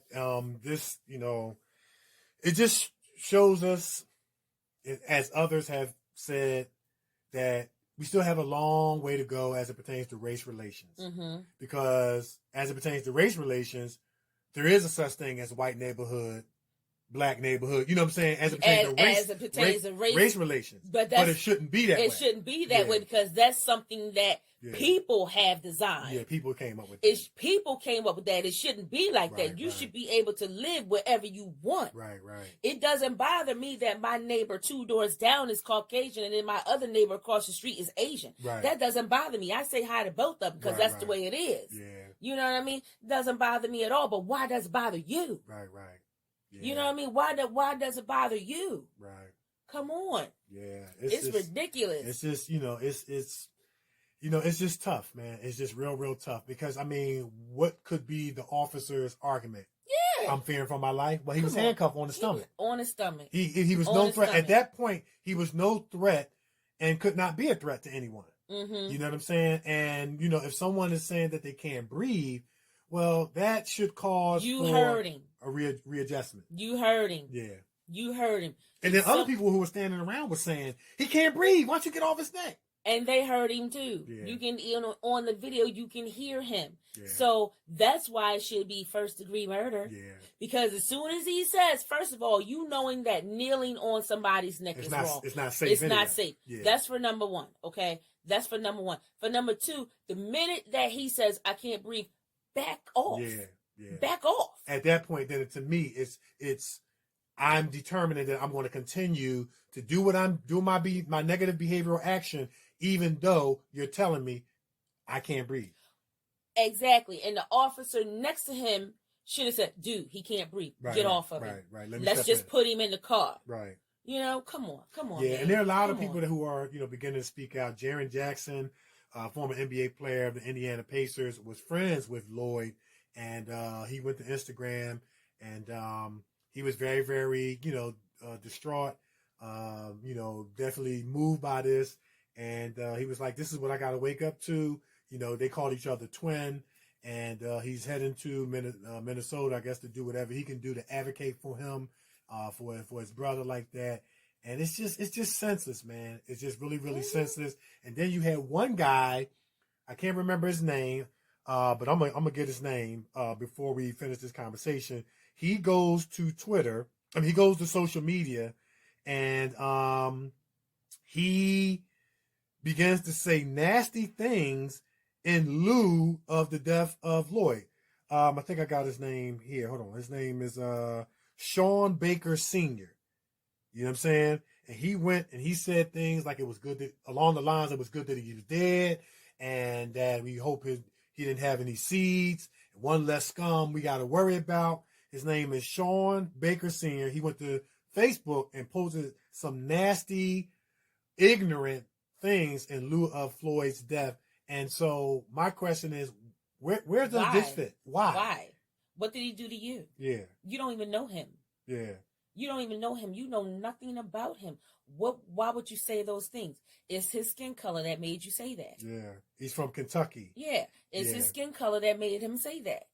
Because if he was white, Sean, whoever his name is, would not be saying anything. Yeah. And to that point, there's another video that's circling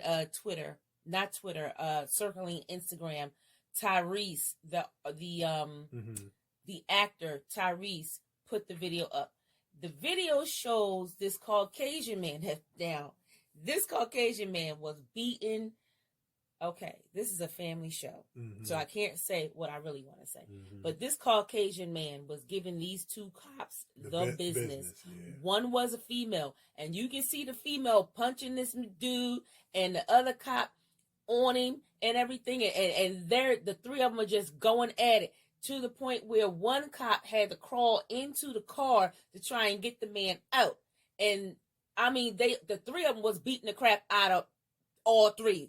Okay, so the guy, he manages to get out of the vehicle, punches the female cop in the face, takes her baton cap, pops her in the head. I mean, knocks her so cold, she just she lying on the ground with her hand on her head like, he hit me. The other cop is trying to get him. He pushes that cop on the ground, and guess what he does next? What do you do? Gets in the cop vehicle and drives off. And none of the cops was fearing their life.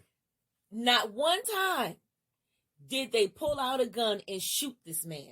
Right. And to add to that, there was another video where an African-American male got pulled over for whatever reason, and the cop approached the car with his guns drawn. He had his phone recording it. He was like, why are you approaching my car with your gun drawn over a traffic stop? You know what I mean? And he went on his little rant. He said, there's nothing illegal about me. There's nothing illegal about my car. I got kids. Don't you want to go home to your kids? He says, cops like you that gives all cops a bad name. We know all cops are not bad.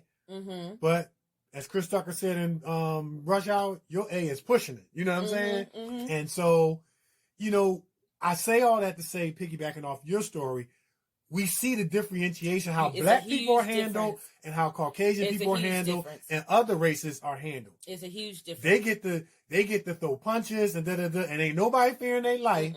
But at the approach of an African American, cops is fearing their life. Exactly. Or they're chasing after the African American with their gun out, fearing their life. Exactly. Because in this video that I'm telling you, and I'm going to find it, and I'm going to post it on the social media.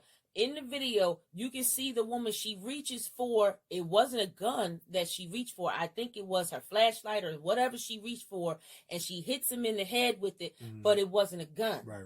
He was able to take what she had out of her hand, bust on her head. She falls on the ground, he punches the other cop, walks around the cop car, get in the car, and drive off, leaving both of them standing there. Right. Yeah, there's a differentiation. It's a huge difference. Yeah, because I'm telling you right now, you're not going. If it was a black man, and it's a shame that it has to be about black and white, but we are at this point now where y'all know the difference between how a black man is handled and how a white man is handled. Right, y'all, right. we can't even argue about that anymore. Right. When you see this video, you're like, well, dang, he should have been shot or whatever. Not should have been, but that you can see the difference. Right. Because he beats the crap out of both of these cops. Yeah. And gets in their car and drive off. And both of them are just standing there. Right. Yeah. Now, had that been a black man, when the cop went around the car to get him out of the car, he would have shot him his behind and had let him fall out of the car. Right.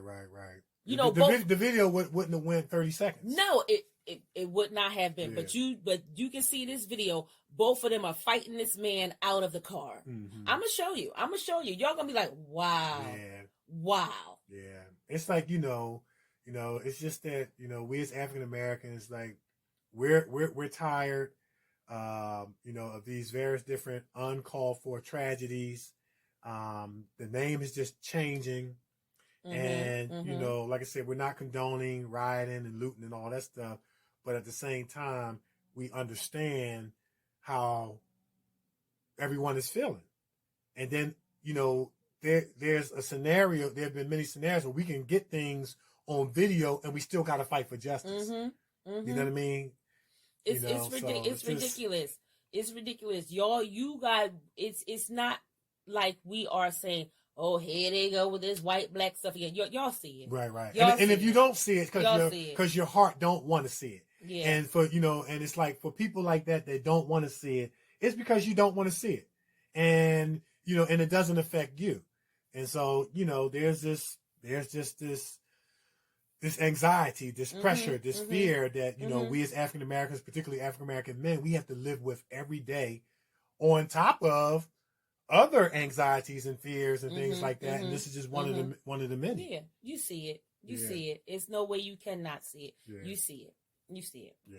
That's it. That's all I got in news. Yeah. That almost sounds a little bit like a What's Bothering Nikee, too. It's going to lead into it. Okay. I figured that because it sounds like it. Yeah. But, I definitely understand because, it's bothering me, too.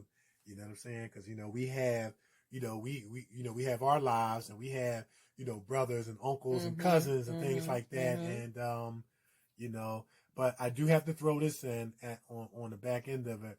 We as African Americans as well got to start caring about each other. Exactly. And we got to stop the shooting and killing one another. Exactly. And to getting highly irate with somebody of a different culture. So we're not leaving that out either. Yep.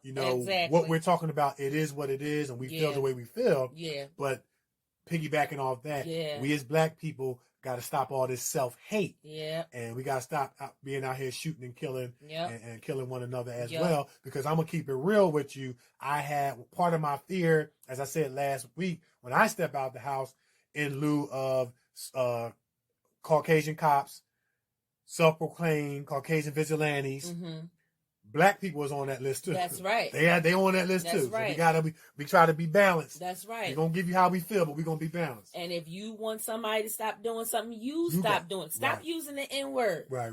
Stop using the N-word. You can't get mad when a Caucasian person say you say it. Right. Stop using the N-word. And we get tired of that. Well, when you in the family, you can use the word. No. Stop it. Please stop it. Yeah. Stop it. Yeah.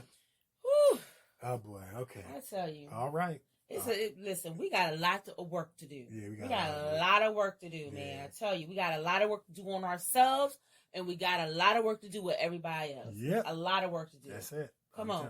Clean your own house. That's it. That's where you go. That's where you got to start. You got to start cleaning up your own house. Clean your house. Because these protests are getting, what they say is getting these protests are getting, what the hell you say? It's getting something that means like it's getting old. It's getting old. Because the name is just changing, and it's always resulting to a protest or a riot or looting, and it's getting old. Yeah. It's getting old. Yeah. So, yeah. That's good. I mean, good report, man. Good That's report. it. So, we're going to take a break. Yeah. We're going to take a break. And when we come back, it's going to be time for my favorite part of the show. We're going to find out what's bothering Nikee. And we're going to continue to play artists by Big Herb Middleton, who we had on the show, multi-platinum, multi-Grammy nominated record producer, musician, songwriter, and arranger. T-Huny is also a signed artist on New Vibe Records, which is Herb Middleton's record label. And so, you know, this show, we're going to continue to stick with his vibe. Yeah. Since she one of his artists. Uh-huh. And so all the artists that you will hear on this show, once again, will be that of who has worked with Herb Middleton and or had music that was produced by him. It's the Kevin and Nikee Show on iHeartRadio. We're everywhere, and we will be right back. Yeah. Peace up, A-Town. Yeah.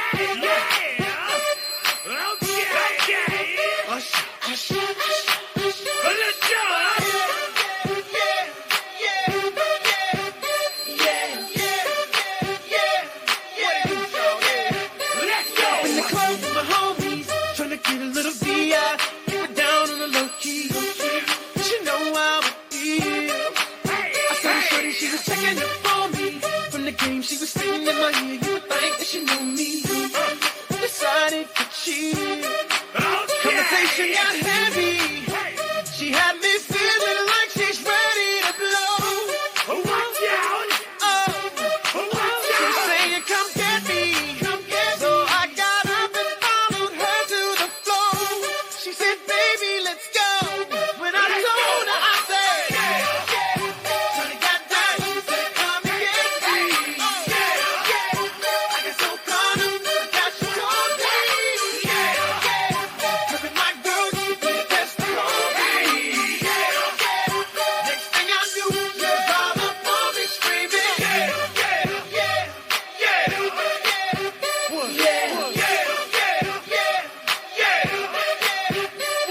She's all up in my head now. Got me thinking that it might be a good idea to take her with me.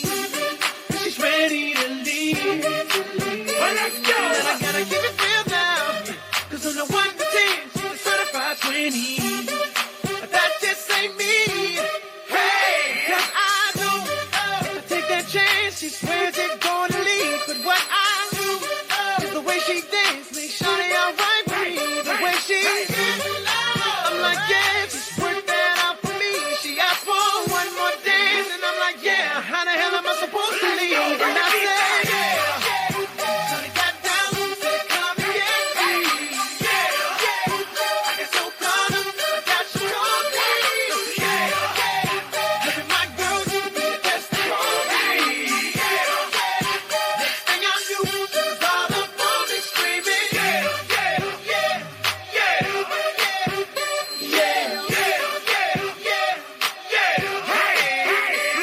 Watch out, my outfit's ridiculous. In the club looking so conspicuous. And wow, these women all on the prowl. If you hold the head steady, I'ma melt the cow. And forget about game, I'ma spit the truth. I won't stop till I get them in their birthday suits. So give me the rhythm and it'll be off with their clothes. Then bend over to the front and touch your toes. I left the jag and I took the rolls. If they ain't cutting, then I put them on foot patrol.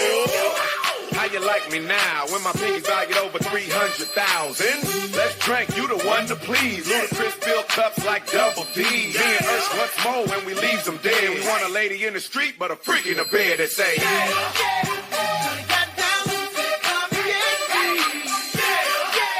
I got so caught up, I got you on me. Look at my girl, she did the best for me. Next thing I knew, she was all up on me screaming.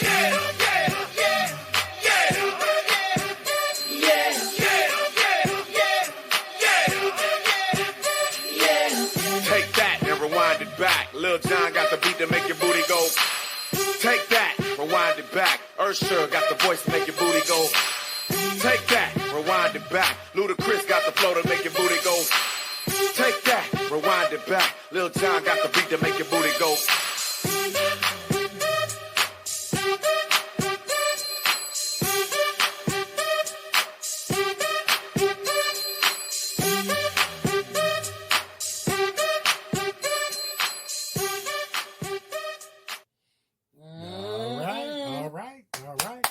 That's how you do it.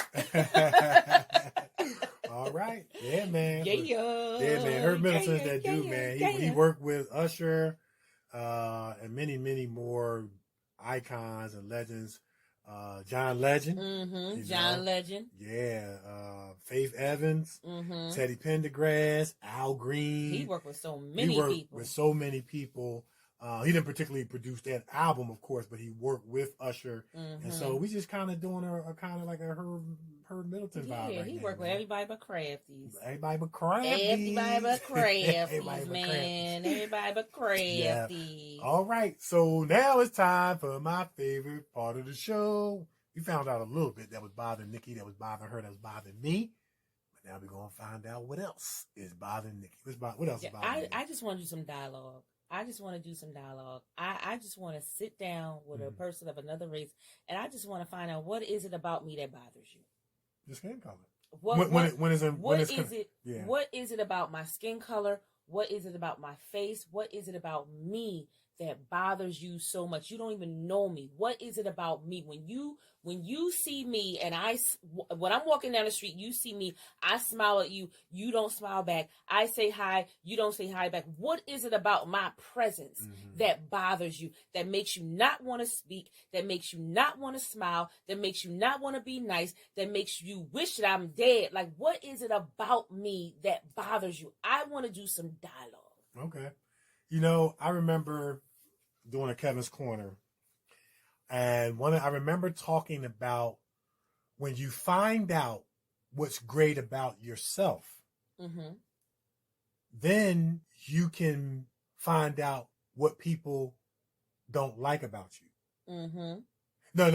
I said it backwards. Sometimes when you realize what people hate about you, you'll find out what's great about you. That's what I said.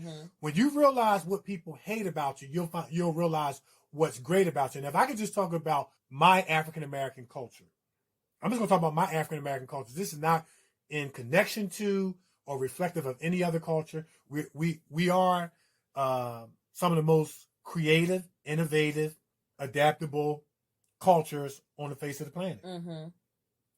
And I always say this to you, Nick. All you got to do is watch Soul Train. You watch Soul Train. It's no way you can do those dances that they was doing on Soul Train without a level of creativity. You have a level of creativity. You see what I'm saying? You have a level of creativity that could cause for you to be great. And, that's why this African-American self-hate bothers me a lot, because we were responsible for a lot of great things. We created the refrigerator. Yeah. The water gun. Yeah. The stoplight. The light bulb. The first blood transfusion. We were I heard we created Jack Daniels, but I heard that got swiped. But anyway. But we are very innovative, creative, adaptable culture that we learn.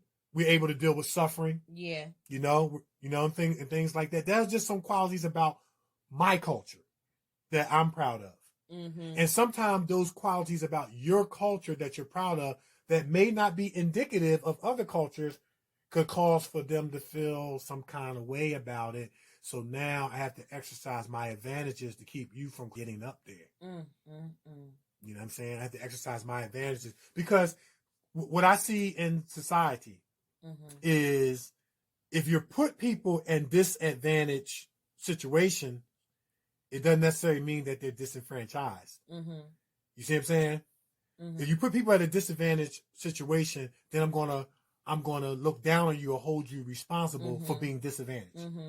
You see what I'm saying? You put people in impoverished situation where there's no jobs, a lack of opportunity, and you're expecting a different outcome in terms of how they relate to society. Mm-hmm. But then you have those characteristics of where people do rise up and become the Michael Jordans and Steve Harveys and the actor Kevin D. Bentons and actress Nikki Warrens, and who, can come out of situations where statistically you weren't supposed to, because there's some things that we have as a people, as a culture, that keeps allowing us to, or eventually will allow us to thrive and or bounce back if we tap into it. But it's in there.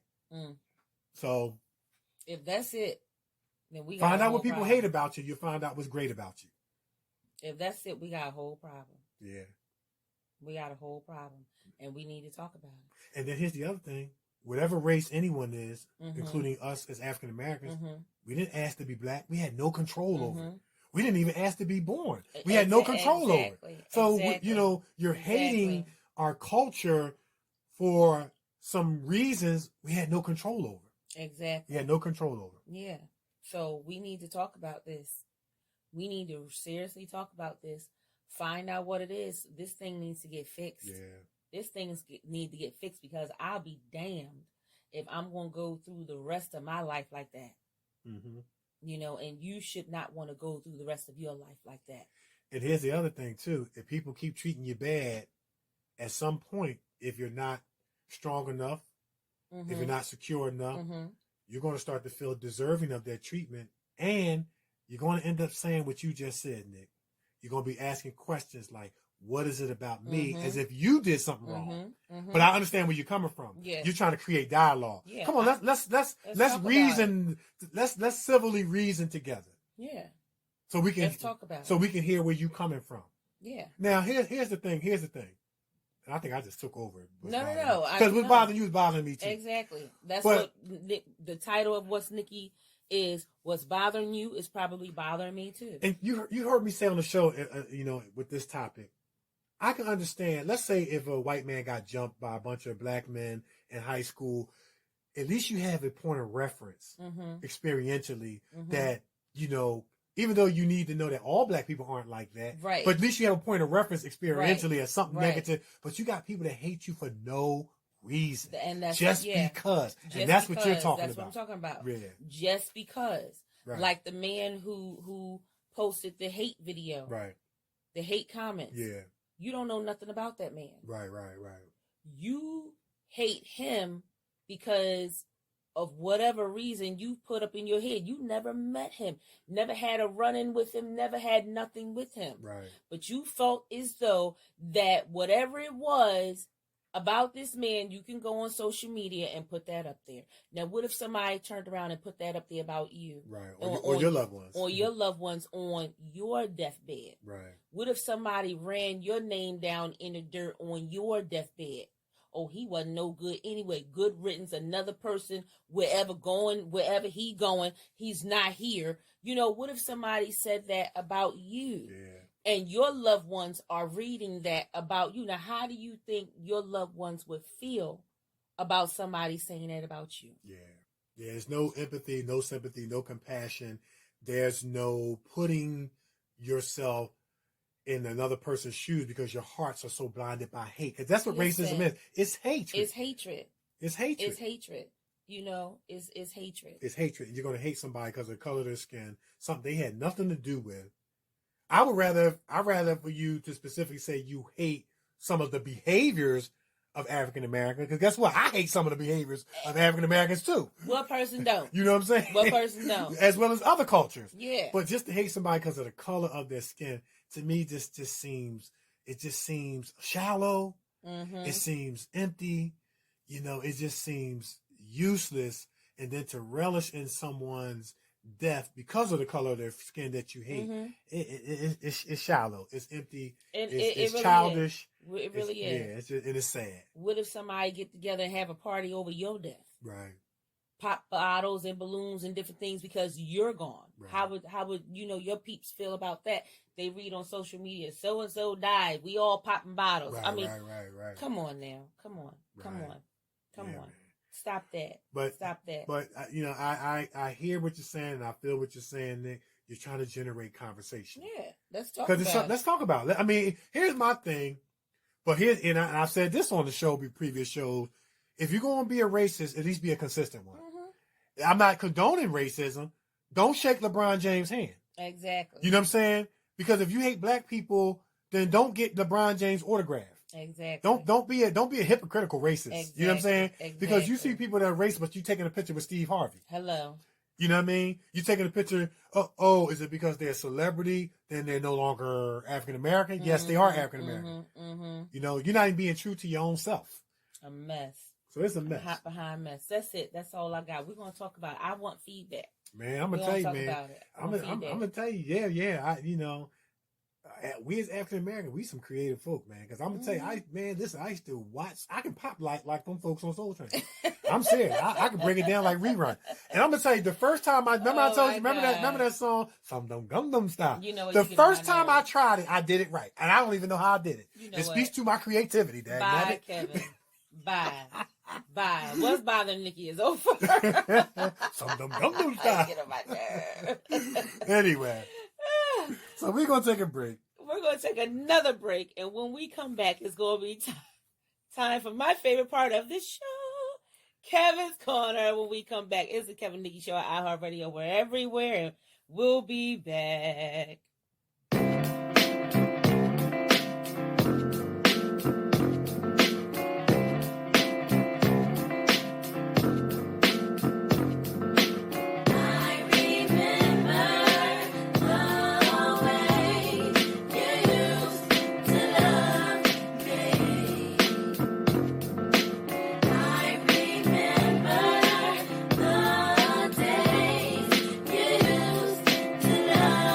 Me.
listening to the Kevin and Nikee Show on iHeart Radio. All right. That is the legendary Faith Evans. I remember the way. Go ahead, Nick. You hit that note, though. Listen now. I got some pipes for you. All right, no. I got some pipes for you. Come on now. Listen. I got the pipes. I can hit the notes. I hear you. I can hit the notes. Yeah, you did. You hit that note. That's it. Now it is time for Kevin's Corner. I'm going to tell you right now. Kevin's Corner brings you down from being so amped up about what's bothering Nikee. And that's what I love about it. Y'all, listen, what week we on? All right, we on week 60. Wow. Yeah, we keeping the high vibration train moving. Bring it down. Yeah, we in week 60, man. And we're going to deal with two more characteristics, number 94 and 95. And the first characteristic, how you know that one is operating on a high vibration and frequency in life, is that you think before you speak. Lord.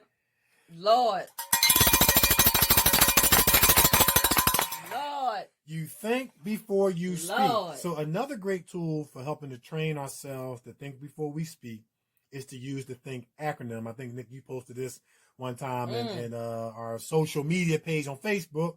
Think can help you take control, make good decisions, talk less, and listen more. The grown folks used to say, or the old folks used to say, that's why God gave you 2 ears and 1 mouth. That's right. So to do more listening, less speaking. Church. You know what I'm saying? Think stands for true, helpful, inspiring, necessary, and kind. True.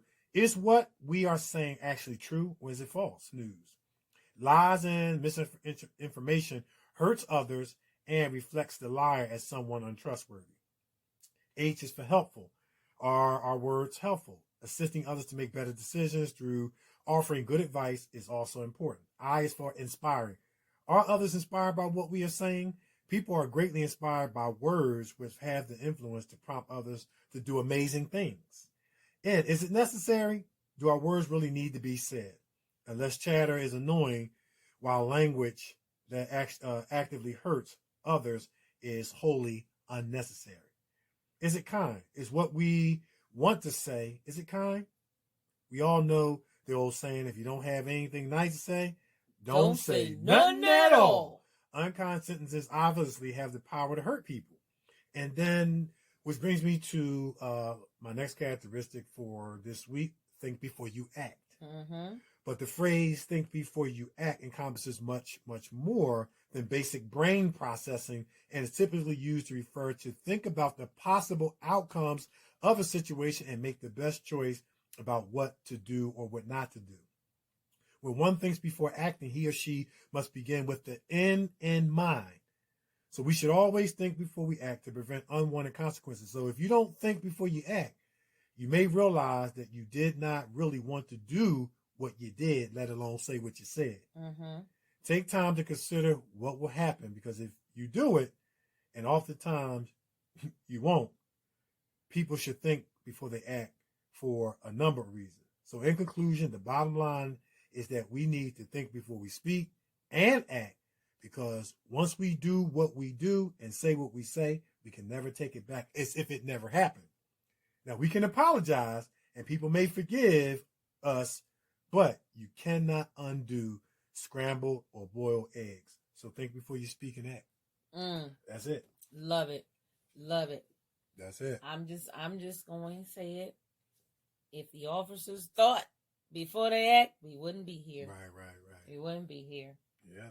Wouldn't be here. But now we're here, and there are consequences behind your actions. Yeah. Absolutely. That's it. Absolutely. That's it. All right. So we're going to put it out there? Yep. Put it out there. All right, guys. Thank you so much once again for tuning in to another exciting week, another exciting show, another exciting episode, another exciting guest on the Kevin and Nikee Show. We do what we do for you. We can't do what we do without you. We love you guys. And you inspire us to keep on keeping on, because as long as y'all keep tuning in, we're going to keep on doing what we're doing. Right. And if we could put a smile on your face, hey, just for 2 hours, especially during this pandemic time, you know what? It was mission accomplished for us. But I'm actor Kevin D. Benton. You can follow me on Facebook, Kevin D. Benton, Twitter at Kevin D. Benton, Instagram, actor Kevin D. Benton, and on YouTube, you can follow us, actor Kevin D. Benton, and actress Nikee Warren, and we will follow and subscribe back as long as you got a photo up there. Yeah, Gotta have a y'all. photo. You can find me on Facebook, Nikee Warren, on Twitter at Nikee Warren, and on the gram, that's hello, I'm Nikee, spelled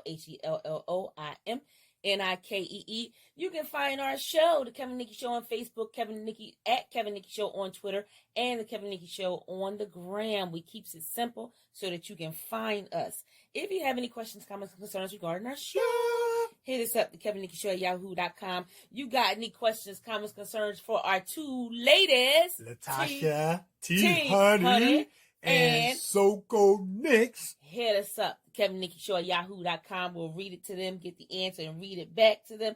Like we say every week, who knows your letter can be featured on our show. Man, it was a good show. Another great show. Another great show. Yeah. Listen. Think before you speak. Mm-hmm. Think before you act. Right. Very, very, very good two things that we need to get in the habit of doing. If we did those things, we would not be where we are. Yeah, and we had less regrets. Less regrets. And less people hurt and damaged and a lot of other stuff that comes negative. Be in a better place, in a better space. Yes, I like Come that. on. I like that. Be in a better place with a better thing. We go. You know what? You get the bell. We've been rhyming. We've been rhyming. Yes. If you figure out what they hate about you, you figure out what's great about you. Great. What was yours? Be in a better space and a better place. I like it. We can end on that. Come on. It's the Kevin and Nikee Show on iHeartRadio. We are everywhere, and we are Out of here. Peace.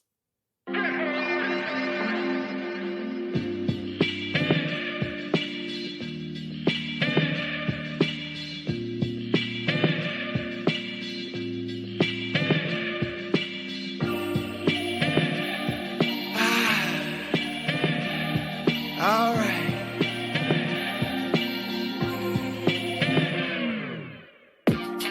Ain't this what you came for?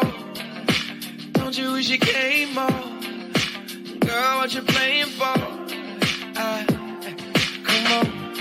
Come on, let me kiss that. Ooh, I know you missed that. What's wrong? Let me fix that. Twist that. Baby, tonight's the night I let you know. Baby, tonight's the night we lose control. Baby, tonight you need that. Tonight, believe that. Tonight I'll be the best you ever had. I don't wanna brag, but I'll be the best you ever had. I don't wanna brag, but I'll be the best you ever had. I hit you with the best stroke, freestyle in the breaststroke, till you're blowing cigarette smoke, and now the bed's broke. So what we gonna do now? Round two now.